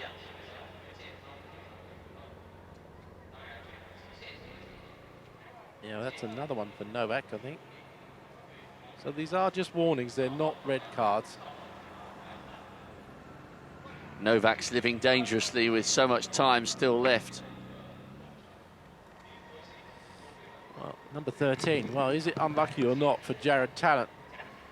He does this, though. He does walk hard. I've seen him so many times, Jared. He can walk himself into oblivion. He does. He is a man that loves to tough it out when he has to. And you get the feeling now that he feels that Toth's been out there long enough. Toth, I don't know. I've got the feeling he's slightly slowing down a little bit here, Rob. It's a long way to go. He's been out there all this time on his own. And we're just going to check on his pace after the kilometre time. But Jared, I think, is now making a significant move from the others behind him. Temporary split there, but both sets of walkers deciding on opposite sides of the road. Now back together, but Tallent, 39 seconds the deficit the last time we checked. And I wondered at one stage there that the head-on shot can sometimes be a bit misleading, whether that chase group were closing down on Tallent, but this guy's got to slow down at some point. Well, you'd think so. It's been a lonely job out there, and he's got to start. The fatigue has got to start setting in. But you can see the cadence of Jared at the moment. He is speeding up significantly. I think his main target maybe is to catch up as soon as possible on Toth and maybe just hold it there for a while, regroup, and move on once he's done that. I'm not sure he's moved any further away from that chase group. Maybe they've recognised the danger and responded to the pace that he's setting much closer to them. He'd taken sort of 10 seconds. 4:25, it's pretty solid. 4:22, 4:26, 4:25. He might have slowed by 2 or 3 seconds, but it's still around about that metronomic 4:25 pace. But the key will be seeing whether Tallent has closed from the deficit, which was 39 seconds at the last checkpoint. Cap has come off. Just 1 or 2 words exchanged with the Slovakian coaching staff there. The Australian in second place, and Toth, the long-term leader, both of them respecting the conditions enough to make sure that they stay as hydrated as possible.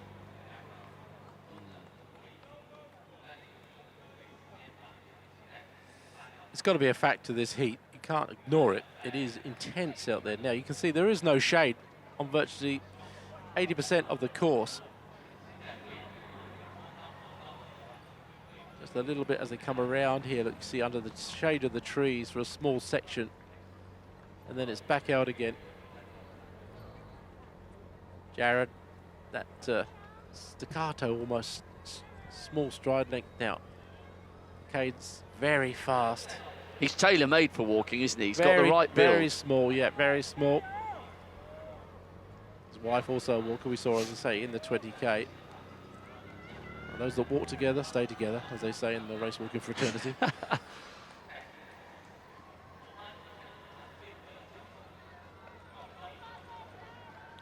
Now, I think if the camera stays on him when he goes, I think it was about 21:50. So if I'm right, it's still over 30 seconds. Yeah. I think Heffernan, though, has decided that he's going to just pick the pace up a bit too. So they're not that group, or we could call it a group now because they're starting to split up a little bit. That group that's chasing Tallent has started to pick their pace up as well. Yes, definitely agreed. They haven't drifted any further away from the Australian. In fact, they look like they're closing him down again.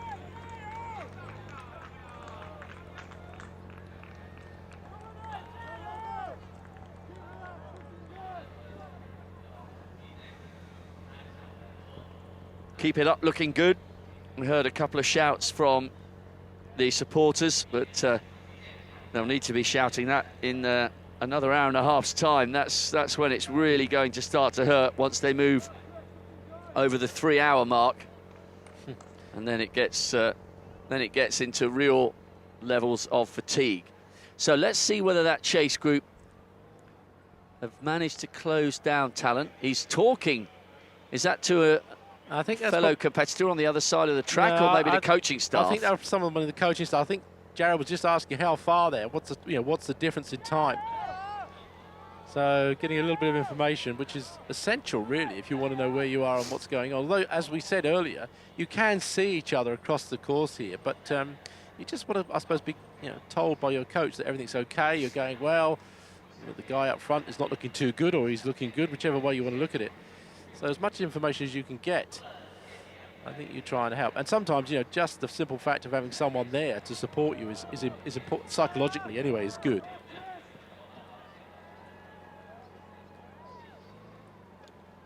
Average speed 4:29. He's certainly been quicker than that in the last few kilometres. 4:26, 4:24, 4:22, 4:26, 4:24. It's been pretty good judgment of pace so far.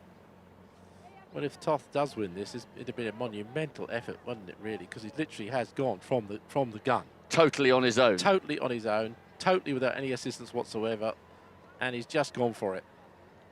Well, he'd become a Slovakian legend. As I said, 3 bronze medals.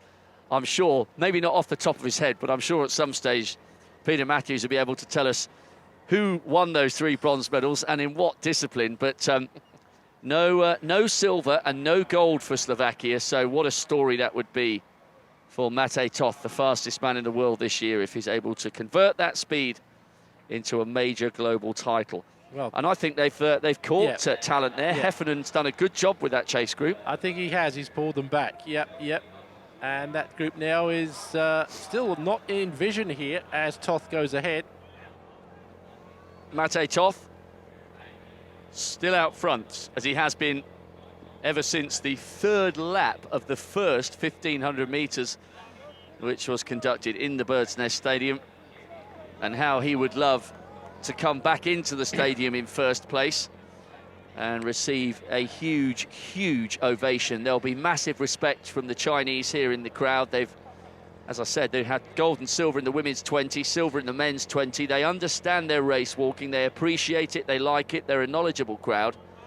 And they're sure to give whoever comes into the stadium first a big reception, even more so if the likes of Lin Jiang, who was second in their trials, manages to get himself on the podium as well. He's walking really well at the moment. He's in illustrious company, and 4:21, that's the quickest kilometre we've seen so far. And Tallent, Steve, has been swallowed up by that chase group. Yeah, Heffman did a good job. He pulled them back. And good to see Lin Jiang, though, of China. He's been sort of hidden in that group for a good while. Decided now maybe just to move to the front. There he is, the real talent. And someone that obviously knows that this pace up at front by Toth, which is increasing now, slowly but surely, is either going to win him the gold medal or, that's 79, they're just being given the warning. There you can see that the chasing group, as it's called, Zhang, Tallent and Hefferman. Well, there's a few more there as well, but those 3 are the ones that are being highlighted. Hefferman, though, the reigning champion, looking very good indeed. Shaven head, he's really in race mode. There goes Toth, just literally powering away. He has not really given an inch, has he, right from the word go. Tallent, though, just maybe losing a little bit of ground here, Jared, but it's easy to say that they are really grouping together, though, and probably all walking at the same pace. Well, maybe he's just struggling a little bit after that injection of pace. He went out on his own, and still, let's not rule out the 2 South Americans, Chocho of Ecuador and Borondo of Guatemala. Those 2 still in that group. But Heffernan, I agree, Steve, is walking very impressively there. Well, one thing we've got to tell you about is that Nowak of Poland, who was living dangerously with 2 red cards, has been disqualified in our absence covering the hurdle races in the decathlon. So the big, tall Polish athlete that you probably saw previously has disappeared from our screens, and that's why. Yeah, so he was catching the judges' eyes for the wrong reasons in the early stage of the walk. But there's still, what, around about 2 hours and 5 minutes left to go. Good walk from Zhang at the moment. It would be amazing if the Chinese managed to pick up a medal in all 3 of the walking events, the men's and women's 20 and the men's 50.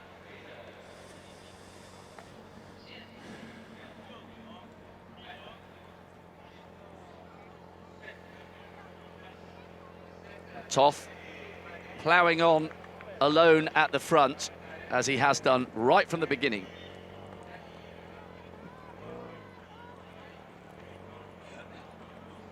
Drenching himself with water, keeping as best he can his body core temperature down. Incredibly difficult, though. Again, as I said, and I keep repeating it, the temperature's slowly and surely obviously rising throughout this race. It doesn't get any easier, in fact it gets a lot worse.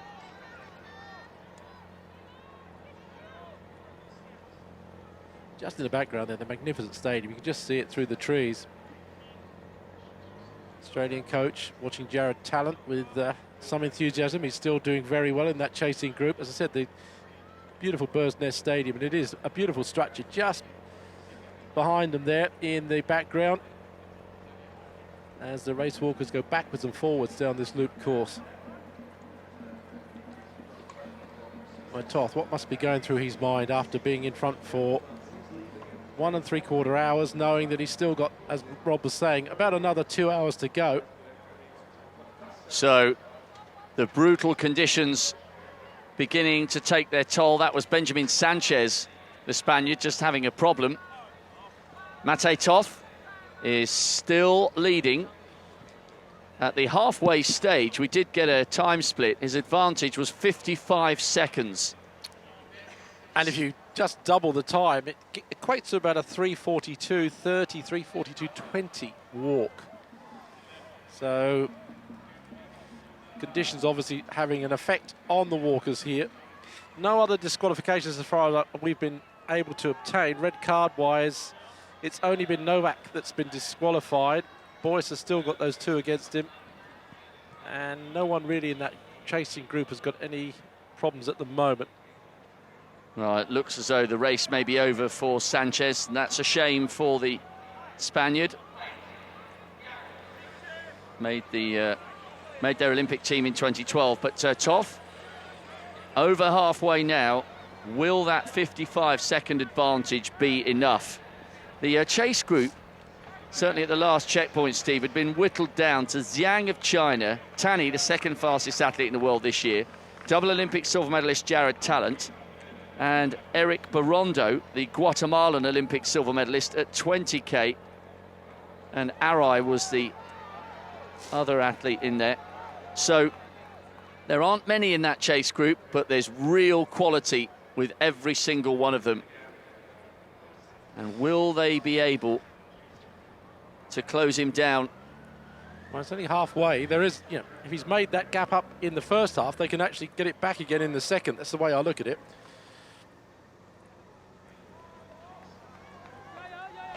Heffernan is there, but not on our scorecard at the moment. The defending champion from Ireland. He's walked a pretty well-judged pace at the moment, hasn't he? Just making sure... There he is, just at the lead group there. He's just made sure he's covered all the breaks.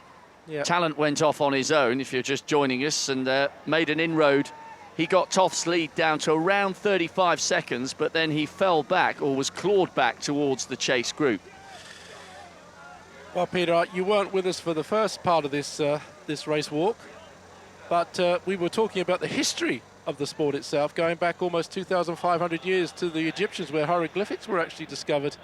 Well, I'm very impressed. Yes, but you were actually giving us another little factoid the other day about the fact that in some of the championships they were awarding style prizes. In the old days of walking, I mean, Britain were a major pioneer of walking, of course, and indeed there was the style prize always awarded in the 3A's championships, and certainly prized by the generations of walkers in the days when there were many more walkers than there are now competing at top national championship level. And indeed the old school walkers very much frown upon the modern practice of which they see as cheating, frankly, and they don't like the new rules, and they look back to the days of the Fowler-Dixon style prize and all the rest of it with well, there you go. So even more interesting facts about race walking. There you go. We'll I'm try. sure you've been pulling out a lots of them while I've not been here. We have, Peter, we have. 3 3/4 hours is a lot of time to fill, but another 4:25 from Mate Toth, so his metronomic pace continues. He's ensured almost every single one of his kilometre splits has been under 4:30, but can he keep it going? There is huge ability in that chase group. Well, they're all watching their watches and checking their kilometre splits. They know exactly what they're doing.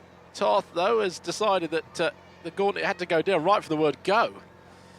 And the Slovakian has done a great job just hugging the shade there on this part of the course, trying to get as much break from this intense sun that's beating down here. We've just lost it in the stadium, actually. The shade of the main stadium is giving us a bit of a break now from the early morning heat. You can see there as he moves around to the other half of this course, he just goes through the misters there, that the sun is really, really creating problems for these athletes. Well, Steve, since you're talking about the history, you'll no doubt remember these conditions are rather reminiscent of the conditions, of course, in Rome in 1960 when Don Thompson got the gold medal. Mighty Mouse himself. Mikey Mouse, who used to train for it, of course, by setting up a sort of sauna conditions in his bathroom back at home in Middlesex. That's right. And indeed, it was very hot, and he trained specifically for the heat. And no doubt these men have had to similarly prepare for this race by going out and trying to find hot conditions. Well, not only them, but Rob's been doing the same thing in the bathroom, Peter, for the commentary. Yep. Still about, an hour and 35 minutes, 34 minutes to go. Just a bit of just a little bit of more noise in terms of news, I should say. Been doing this too long this morning. Martin Tristan of Slovakia, he's just one of the other walkers that have been DQ'd. Not really in that group chasing, but DQ'd, I'm afraid. Just going back to the relays since we've saw them, the United States team, in fact, includes a couple of reserves. They can bring people in. And in fact, their team is going to be Clemens, McKay, Nellam and Norwood. So that's a very strong team, of course, but obviously they're keeping back both Verberg and Merritt.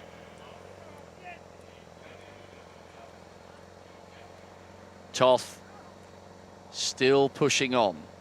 The lead was 55 seconds at halfway. And surely, we've just got another kilometre split and he's still banging out the 425s and 424s. But surely this heat is going to have an impact even on him. And he'll know that there's top quality in this chase group.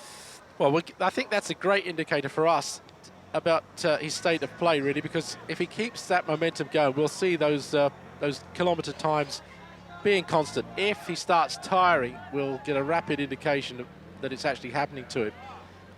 And there it is. There's the DQs. Nowak of Poland and Tristan of Slovakia there. A lot of single cards at the moment. No real problems, I don't think, for anybody with those. But when they start getting up to the second disqualification or second card, then that's when they've got to be a bit anxious, I think. The other thing, I think, that also there's a group there, isn't there, of about 5 or 6 chasing. And surely someone in that group, Heffen, Tallent, or someone like that, will be feeling strong. And at some stage, we'll be starting to think they've got to start moving ahead now from this group. Start pushing ahead. It's about an hour and 34 minutes or so before they actually come into the stadium. It's still a long wait, but this man has built this lead up over 2 hours plus. So if they're going to close it, they're going to have to do it quick. Toth is going through the misters. I was just thinking, that motorbike following Toth must be due for a refill soon. It's been going for 2 hours plus.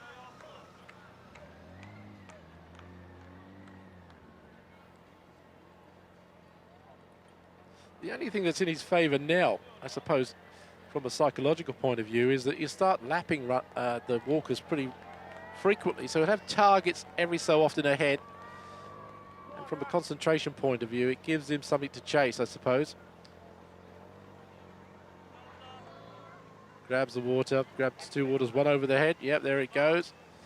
One at the back, one just down the throat. There you go, a little bit, not too much. Well, the pigeons are coming, just to have a quick view, I suppose, from above the athletes. There we go.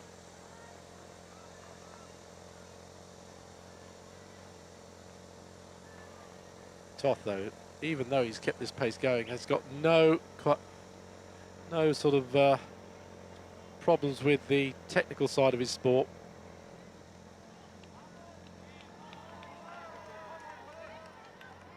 Effenin, reigning champion, now decided to get up front, push it on.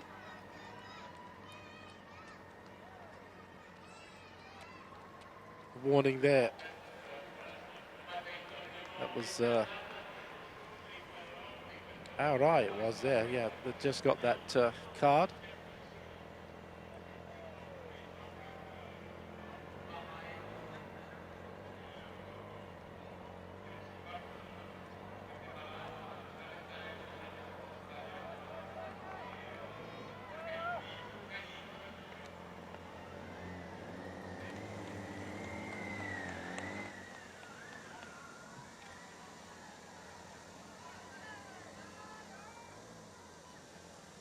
So as I said, not much going on in this group chasing.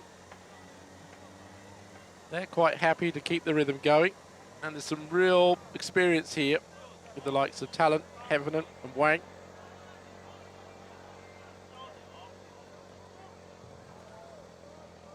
Just a bit of a gap in the proceedings in the main stadium. That's why we're concentrating a little bit longer now on the walk before the relays start coming in.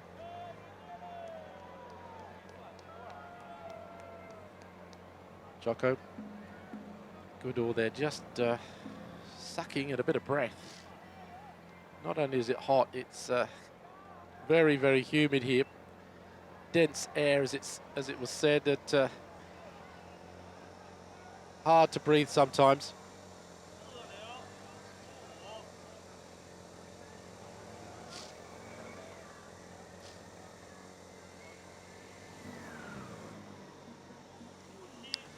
Jared Tallent, I used to see him sometimes training in my local park when he was training in Melbourne, back in Australia.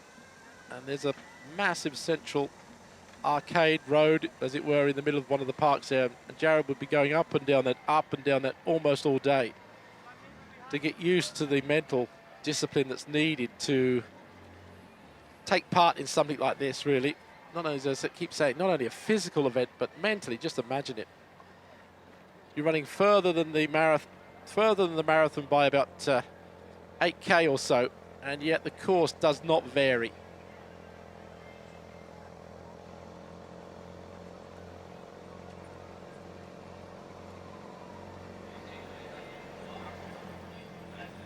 Quick check of the watch. Coming up to one of the markers here.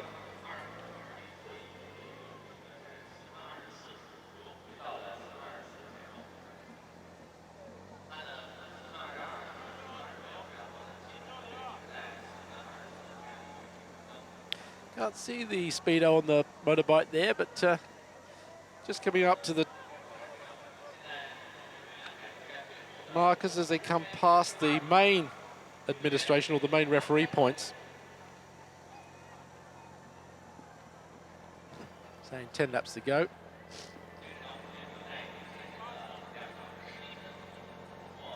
Beautiful architecture. Just look at some of the structures in the background there.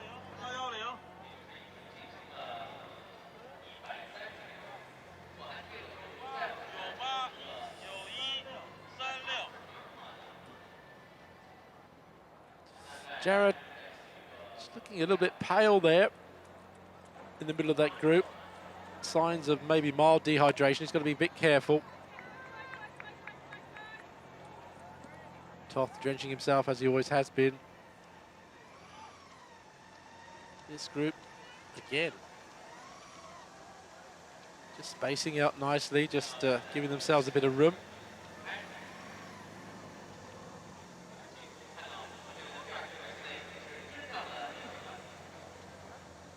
Is there a bit of fatigue there? The head slightly nodding with Toth. Look at it. You judge as well as I can. Good style. Breathing a little bit heavily or not.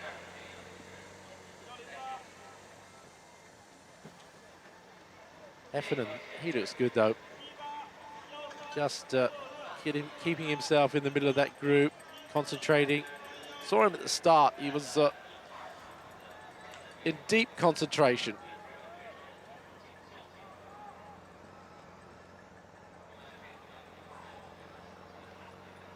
Toth, I think, is starting to breathe a little bit heavily now.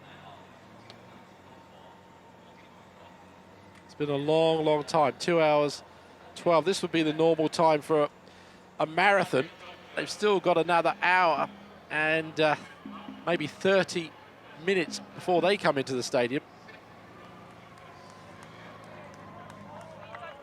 There's the little scooters carrying the information back to the main race referee at the central point of the course.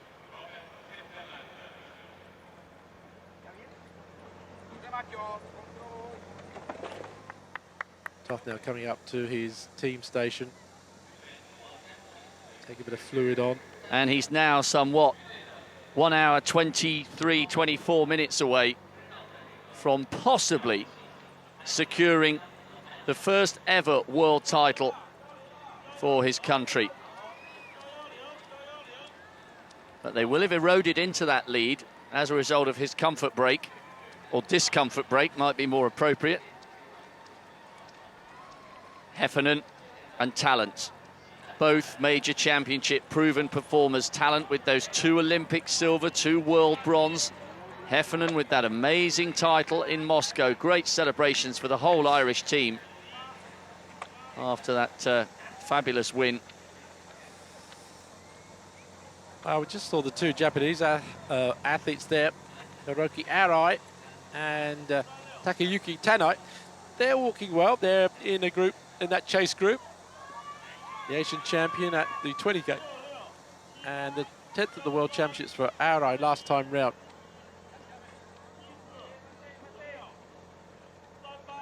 So he's pointing now. What's he pointing at? Not sure what's going on here. Oh, that's, I think, a replay of the nature stop for the man, Toth.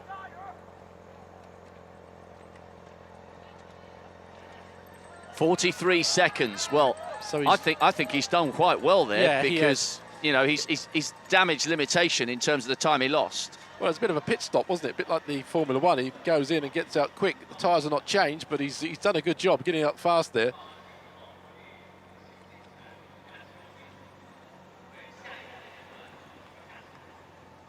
Well, he's lost, what was it? It's about 20 seconds all told, which is significant. Can't be underestimated. I thought it might be more than that, but that was good going from Toth. No mechanics waiting to assist him to continue your Formula One analogy, but he's back out. 4:17. Well, that's why perhaps he hasn't lost too much time, because he realised that there would be a deficit, and he's injected a quick kilometre just to re-establish most of that lead. So smart work from the Slovakian. He's racing hard and he's thinking smart.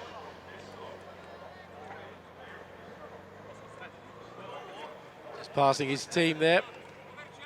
Taking a bit of more fluids on.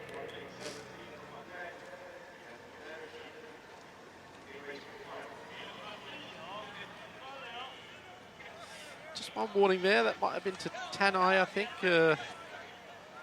Japanese athlete.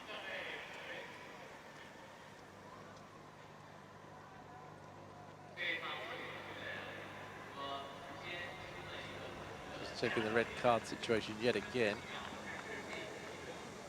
No one, I don't think, in that lead group has any problems at all, which is good news.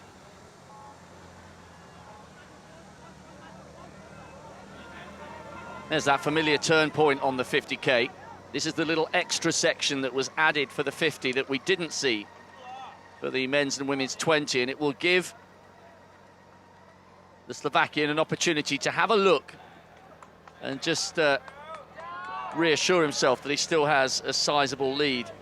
Augustin, he's the only other man who's led this race.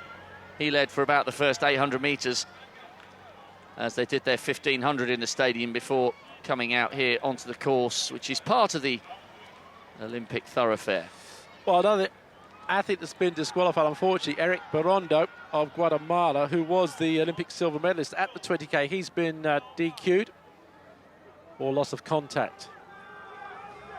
So at some stage of the race, behind this group, behind the leaders anyway, he has been taken off the course. Well, one by one, either through fatigue or disqualifications, they're falling by the wayside. But Toth keeps on driving forwards. Defending champion Heffernan in that group. So too Tallent, so too Arai, the second fastest man in the world this year. But a mark of how dominant Toth has been. The second world leading mark from Arai is 3:40.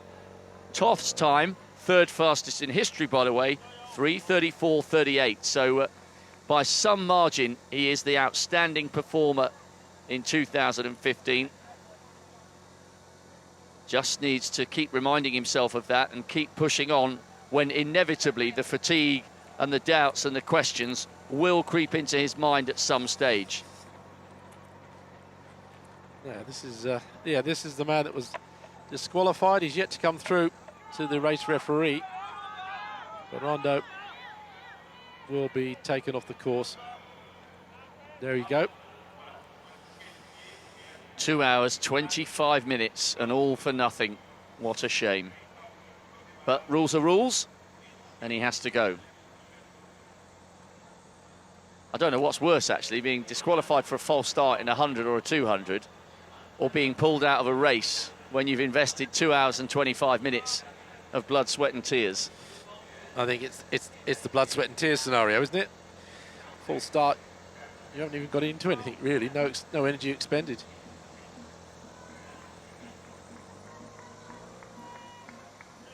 Just the occasional applause and the drone of the motorbike carrying the TV camera. That's all Mate Toth has had for company for about the last, well, hour and 3/4.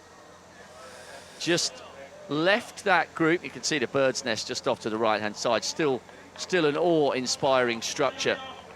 Just pulled away from that group very early on. It was 5 seconds, then it was 10. And very soon, he moved out of sight. 4:20, so he's continuing to knock off these kilometres. 4:17, 4:20. He's re-establishing the advantage he lost with that toilet break. Well, more to the point, he's not letting them catch. That's the thing. I think they're probably watching these kilometre times the same as we are, and they can probably see that they're not gaining anything on him.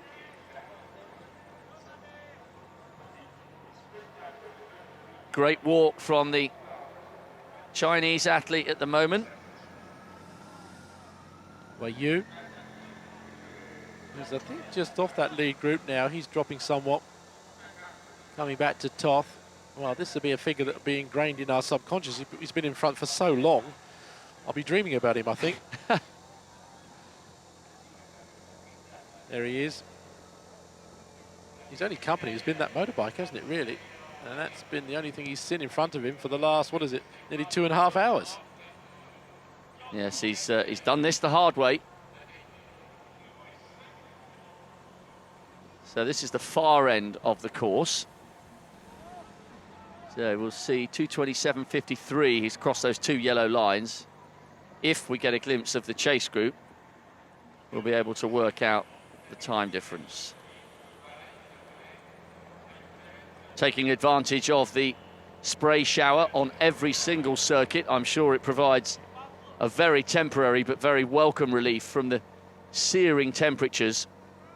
Quite a few Slovakians lining the course now, becoming aware that one of their countrymen's finest sportsmen could be en route to doing something very, very special here for the East European nation. No gold and no silver in the history of their race walking. Right, so it was 2:27.53, 2:28.43, so it's around about 50 seconds the advantage. Which it was before, so there's been no gain. Yeah. Well, you're right about Magic Toth. He was voted Slovakian Athlete of the Year back in 2006. So I think he might have another chance of getting that again if he pulls this one off. Well, this could be new house territory. Some countries dish out new houses, new cars, houses for your family members. I remember Kashawn Walcott, the Trinidadian who won the javelin rather surprisingly in 2012. I think he got a new house. Interesting fact, Rob. Was it a big one or a small one, do you know? I haven't been invited round for a tea yet, so, or more importantly, a rum. So I'll let you know when the invite lands on my doormat. I have been to Trinidad and Tobago, to both islands. They're absolutely beautiful. Great, great history of sprinting, of course. It was just a bit of a surprise for them that Walcott did the business in the javelin. He obviously didn't know you were coming, otherwise the invite would have been there, wouldn't it, when you arrived, I suppose. Lot of spinners, of course, in cricket terms, of course. A great history there in the islands. You're a great cricket man, Peter, aren't you? Oh, absolutely. First love, yeah. Well, with the recent test, you must be very happy. Well, not the last Not one. the most recent one, but the actual Ashes. Your lot. Yeah. You've got mixed loyalties, I appreciate. Well, I have got very mixed loyalties. There's been some fantastic I swing either way depending on who wins, Peter. Yeah, of course. Meanwhile, But there hasn't been a great tradition in Slovakia. That's one thing we can say in cricket. not until now. If he pulls this off, as Rob said, this will be a major sporting achievement for the country. Again, not much happening with this chase group. They are playing cat and mouse, but the mouse is still almost a minute in front. Yamazaki, 7th back in Beijing. Still looks good, still looks comfortable, no deterioration in the style. Only that one hiccup where he had to leave the course, but he got back on pretty quick and kept his momentum going. And this group, really, they're probably not sure what they've got to do, because if they increase the pace too much, then they'll fall foul of the technical side of their sport. But if they stay where they are not going to pull him back. 4:21, Rob, for that kilometre. Yeah, still pretty good, isn't it? And they will be getting the messages that whatever time he lost with the toilet break, he's re-established. It was 55 seconds as he puts on a cold cap. 55 seconds at halfway, and it's there or thereabouts once again now. Vital, though, that they don't miss their refreshment stops there. He takes both bottles, probably some electrolytes in there as well as the water, and then what he doesn't drink, he'll pour straight over his head. So 2 Japanese in this chase group, along with Jared Tallent, the double Olympic silver medalist, Zhang of China, and Robbie Heffernan, the defending champion. Let's go back now to the walk. And Toth from Slovakia has been out in front for the whole of this race, literally from gun to tape. But this man now, Jared Tallent, is putting a bit of a charge on. He's looking good, the Australian.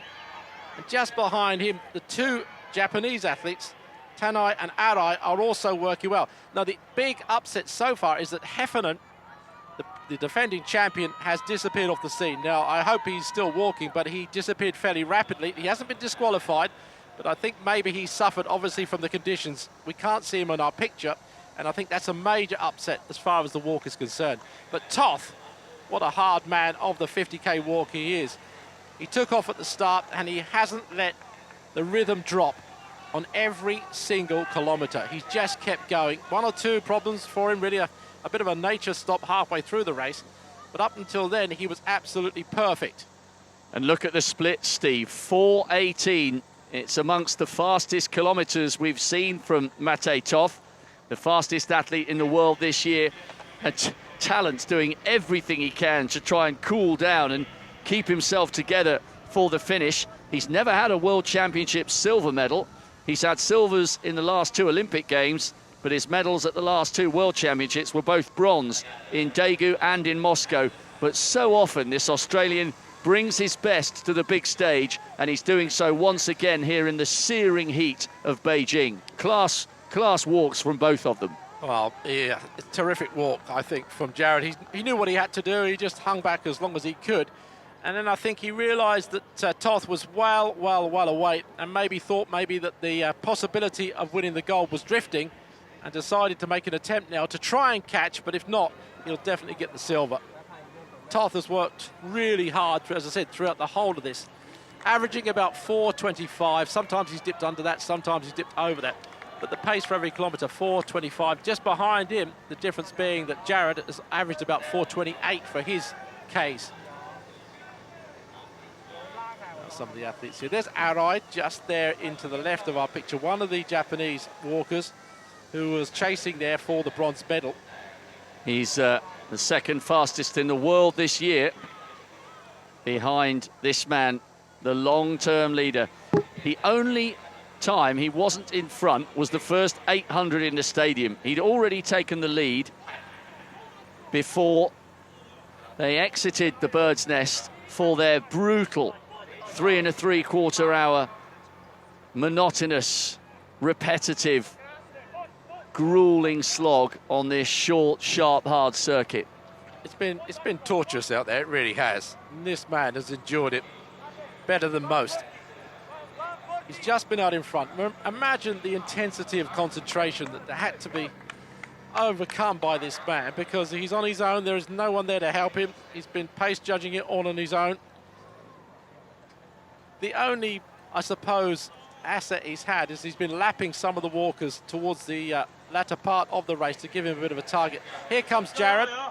Jared Tallent, as you said, bronze medal previously. This looks like it could be a silver for him.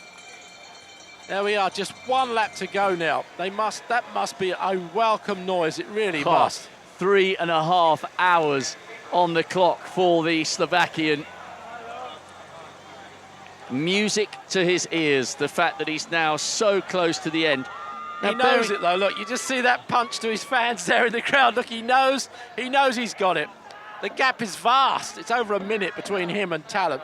He just needs to make sure that he, obviously, hopefully enjoys the last lap. 1:32, he's streaking away to this gold medal. A great walk from Tallent, but the lead, it was 55 seconds at halfway. Okay, he's not quite doubled it, but this is brilliant. He does deserve to enjoy this last circuit, but he does also need to focus on his technique and make sure he doesn't come under the scrutiny of the judges. He's got a clean card, as it were, at the moment, but signs that the Slovakian is already beginning his celebrations. Yeah.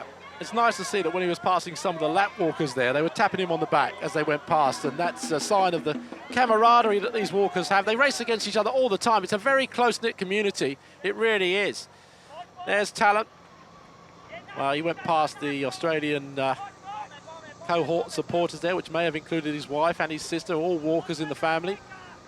And Jared will be pleased with this performance. It's an improvement, isn't it, on his previous one, and it's a great walk, 50k. Anything can go wrong, it really can. Well, and it means, if you look at his record, bronze in 2011, silver 2012, bronze 2013, it means he will have won a medal in the most brutal event, 4:16. He's getting quicker, this is just a demonstration. Tallent will have won a medal in the most brutal event at 4 consecutive global games, and that is not to be sniffed at all. 78, that's Tani. He's third fastest in the world this year, and we can only judge from that he may be the Japanese athlete in third place, with Arai, the other one of the Japanese contenders, in fourth. That's as we're being shown it at the moment, but he's getting quicker, he's pouring the water on, he's giving it the index finger to the crowd. He's going to enjoy this celebration, Steve. And he richly deserves it, really. I mean, this has been a tough ask, really. He's 6 minutes faster than anybody this year over the 50k on record. But that doesn't mean anything in a 50k walk, because you can have a disastrous performance. It really is a hard man's sport. But Tallent, as I said before, he did everything he could, I think. He couldn't match this man. This man was away right from the word go. And as soon as he did that, the bunch behind were almost racing for silver. And at one stage, it looked like Heffernan, the defending champion, was going to be the one that made the breaks. But unfortunately, I think he suffered badly in these conditions and disappeared as the chase went on for silver and bronze. This is outright. As we said, we're seeing the back of him, but I think he is, as Rob said, in third place. Between the two is Jared Tallent. And actually, if you think about the positivity that Tallent has displayed in the race, when there was that big chase group with the likes of Barondo from Guatemala, who was disqualified, and Chochi, the Ecuadorian, who's riding high on the back of his Pan American success, all of those big names were in that chase group. It was only Tallent who had the desire to go off the front on his own and try and claw back this massive lead that the Slovakian had enjoyed. So he's raced smartly, Tallent, but he's also been positive and he's gone for it, and he deserves to be in second place. Well, speaking to some of the Australian journalists before the championships, I asked him about Jared, because he is one of the main hopes for a medal for Australia. Not many, really, but he was one of the main hopes for a medal. And they were saying that about 2 months or maybe 6 or so weeks before the championships, Jared thought he wasn't in the sort of form that was needed to run to walk a 50k and produce the goods. And he was a bit concerned, but he's obviously got some form back in that period of time and really showing true grit here in the 50k. Well, he's a brilliant major championship performer.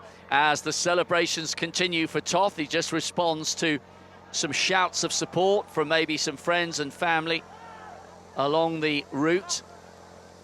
Well, I think we mentioned it earlier. We mentioned it again. He won, didn't he, the Slovakian Sports Personality of the Year in 2006. So 9 years later, I think he's in with a good chance of picking up another one of those. I don't think you'd get long odds on that if he secures Slovakia's first ever World Championship gold medal.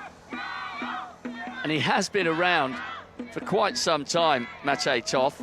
5th in Moscow, European silver last year. That was a just reward for the great work he's put in over the years.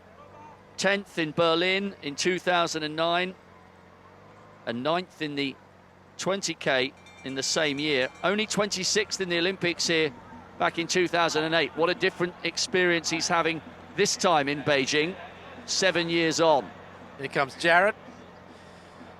Not long to go now before they start coming into the stadium. It's a bigger loop than the 20K, just a little bit added extra to it.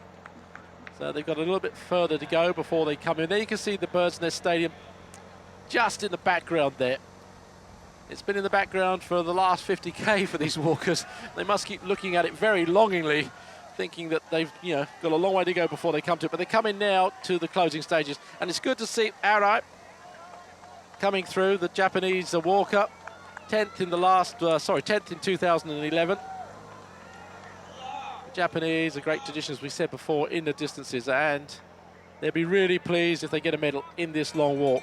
Well, and they've really picked up their race walking in the last couple of years. Arai is the second fastest in the world this year. Tanai is the athlete in that bronze medal position at the moment. 4:24, it's slowed slightly, so there is the Asian champion back in 2007. He's in third, ahead of his more decorated compatriot Arai. And Matej Toth, the Slovakian, already really enjoying the climax of this race. And having led since the first 800 metres, he really deserves this. It's a marathon of the mind as well as the body. Well, it's a marathon plus 7.5K. Jared Tallent, well, I hope he breaks into a smile when he gets into the stadium. And I'm sure somewhere along the course, his wife, Claire, who competes regularly, she'll be watching. And his younger sister, Rachel, is also a pretty decent race walker. So it clearly runs in the family. Or walks in the family. Pardon the pun for the Australian. I thought you'd pick me up on that, Steve. Having been up since 7:30, you're still pin sharp. But anyway, so, it's clearly a love the whole family have for race walking. And Jared, once again, one of the stars of the Australian team. 3:37 on the clock, and this shower will feel like it's dripping gold for Matej Toth. Well, he'll be thankful for that. It's been an absolute masterful piece of walking, really. He just got out in front there. You could perhaps in the walk think that you're going to take things easy for the first half of the distance, as most of the marathon runners do, and then make your challenge. But Toth, no, didn't want any of that. Just got to the front, just kept walking hard. And the others, really, I think, as he was going further and further away, must have realised that this man that was 6 minutes faster than anybody else in the world was here, and he was meaning business. He just kept going and going and going. And looking at his features throughout the whole of this race, he really hasn't changed much. A little bit of puffing, a little bit of blowing, but I think really he looks so comfortable. And it's obviously when you know you've won the thing, you feel even better, don't you? Well, there aren't many plus points, I don't think, to doing a 50K as opposed to doing some other events. But the one advantage is a bit early for the flag, he says, a little bit early for the flag. But the great advantage must be if you've got a sizable lead, which he has, it's over 1.5 minutes, you can absolutely luxuriate in the last 2 or 3 minutes of the race. And when he comes into the stadium on his own, he will get a massive reception. This time, he says, yeah, okay, I'm ready for the flag, and I will wave this with pride. Wow. As you quite aptly say, he can luxuriate, Rob, into the stadium, but I think he's just going to enjoy every single second. He's coming now under the stadium, into the cool and the shade for perhaps a little while as he makes his way. And the crowd here are absolutely massive again in the stadium. They will really love to see. And they've been watching this man for nearly, 3.5 hours or more, blowing kisses to the camera. But the camera that's followed him incessantly for 3.5 hours, he's like, thank God you've gone, and I can soak up the applause in the stadium. I thought he was going to stop at one stage there. No. All the way over the line, Matej, come on. Yeah, what a great moment this is. Here he comes. And the Chinese have such a rich history with race walking. Let's listen to this.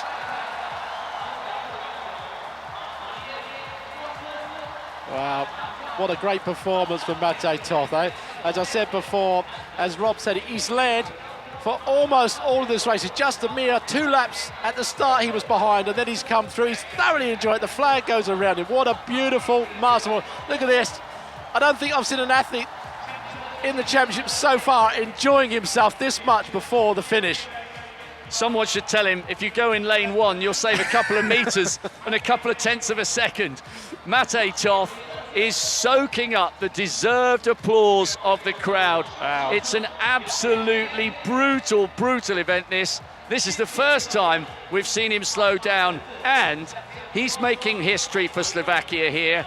This is the first time Slovakia have ever had a world champion, and what a deserving candidate. Wow. To the soaking applause of the crowd. His t-shirt is drenched, but Mate Toth, at last, after such a long career, is a world champion. And he still manages to run around in front of the home stadium. Well, here comes Jared Tallent. The Australian has done all he could, really. Just coming now under the stadium. Wow, look at this. He is loving every second of this Toth. Can't believe it. He wants someone to come. I think that might be his father. I'm not sure. It looks as if it could be. Well, there you go. Here comes Jared, though. He bided his time. He waited patiently. And it was a long, long wait. Look at him. He's, again, thoroughly knows that this is a marvellous performance for him. The best performance so far at a World Championship. It's a silver medal for Australia. They will love him back in Australia.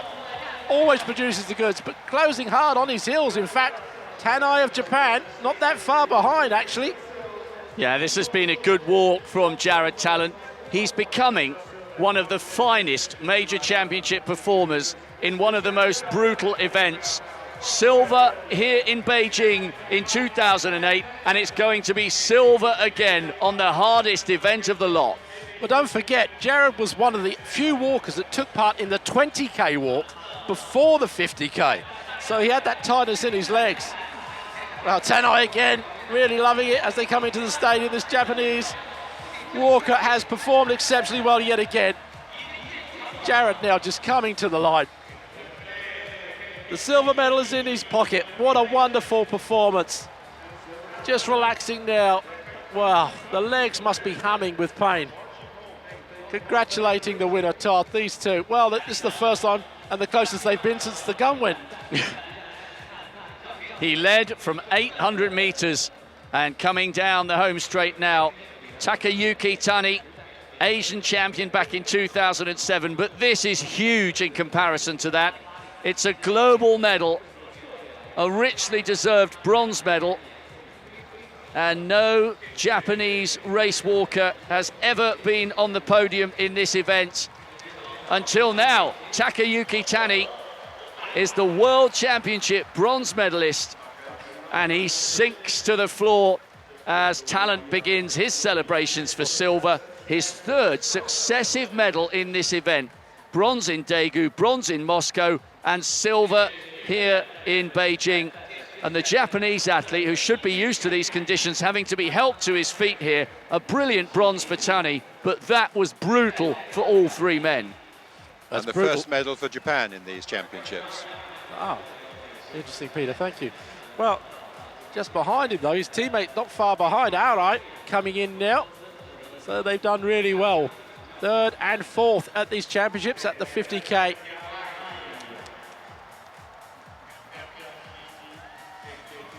He was the second fastest in the world this year. Well, just behind him, the defending champion coming through now. We lost him for a little while, Heffernan.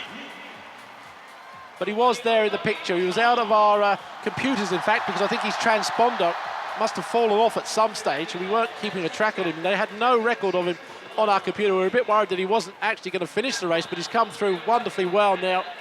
The defending champion coming in for 5th place. Yeah, a little wave there, and he deserves the respectful applause from the crowd. Not quite a defence of his title, but a great effort. And Lin Jiang, second in the Chinese trials.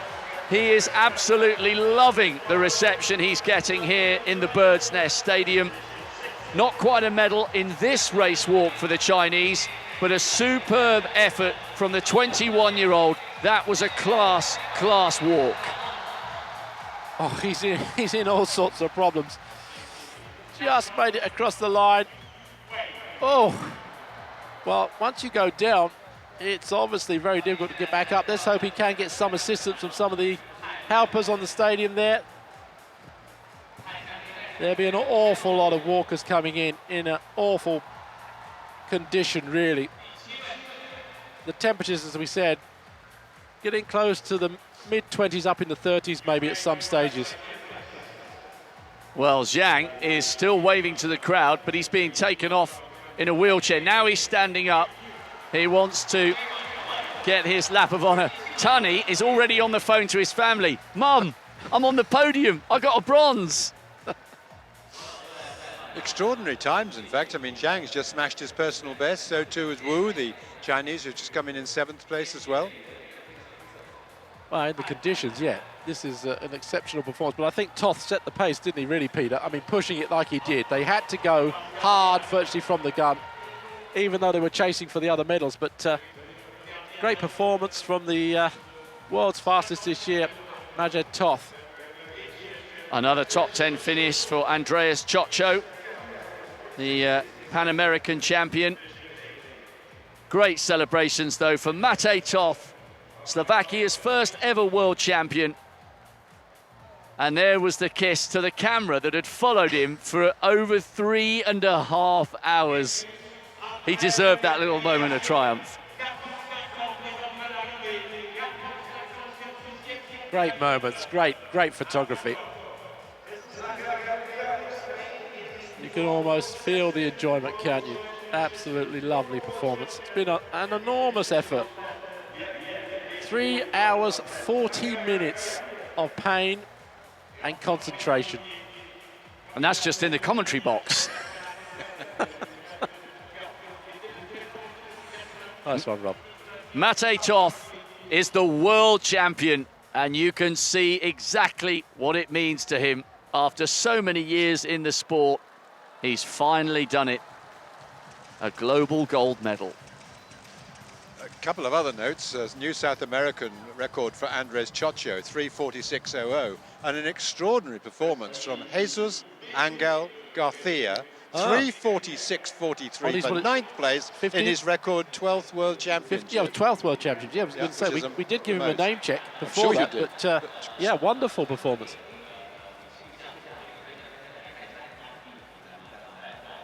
Here's the New Zealander coming home, Quentin Roux, 24th in Daegu and 29th in the Olympics in London.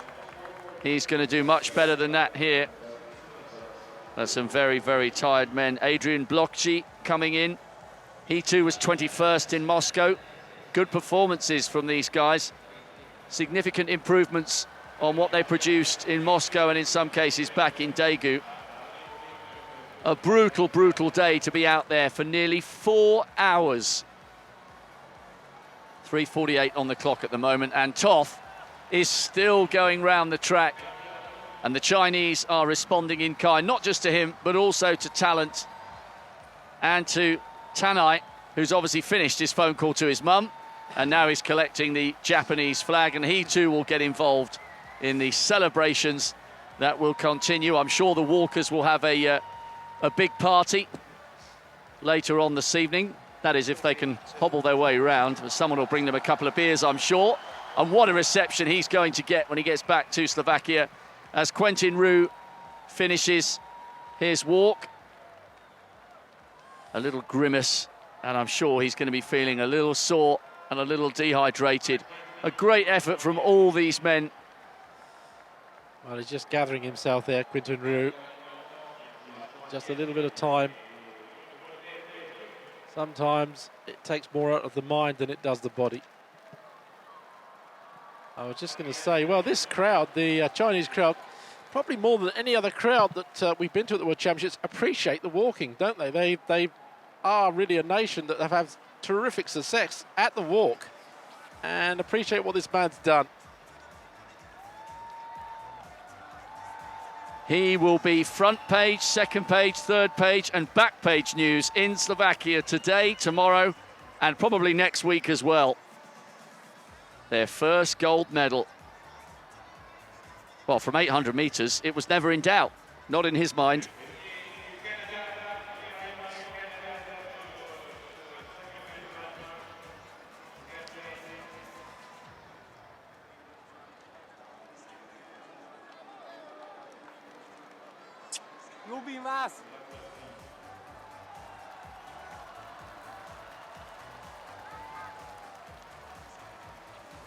Yeah, the other Chinese athlete, Wu, coming through now. Ericsson, the other Australian, Walker, coming through. Looks like he's suffering a little bit. Commonwealth Games bronze in 2006. Wu, we saw him up there for almost half the race now, but obviously suffering a little bit now. As he comes into the stadium, the crowd obviously will lift him.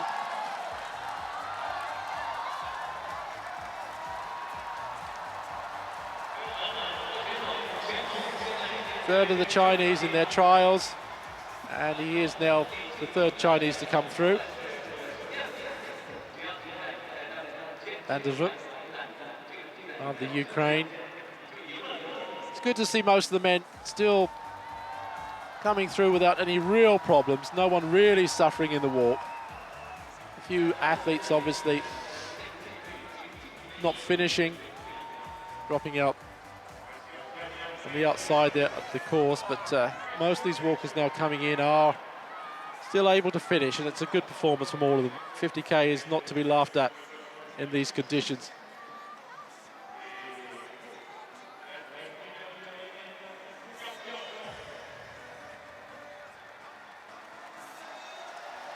Wu coming through now.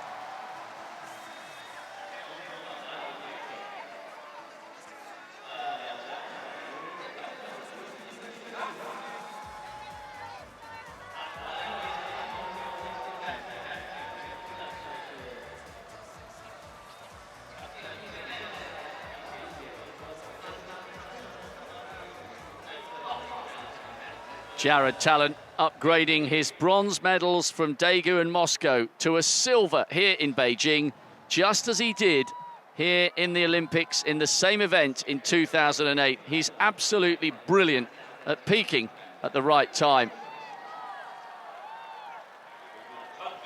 And Tani, a fantastic bronze that had him sinking to the track with exhaustion and elation all at the same time. Now is the result of your walk. The men's 50k race walk. Matej Toth, the first Slovakian world champion. Yet another global medal for Jared Tallent. And a great bronze for Taki of Japan.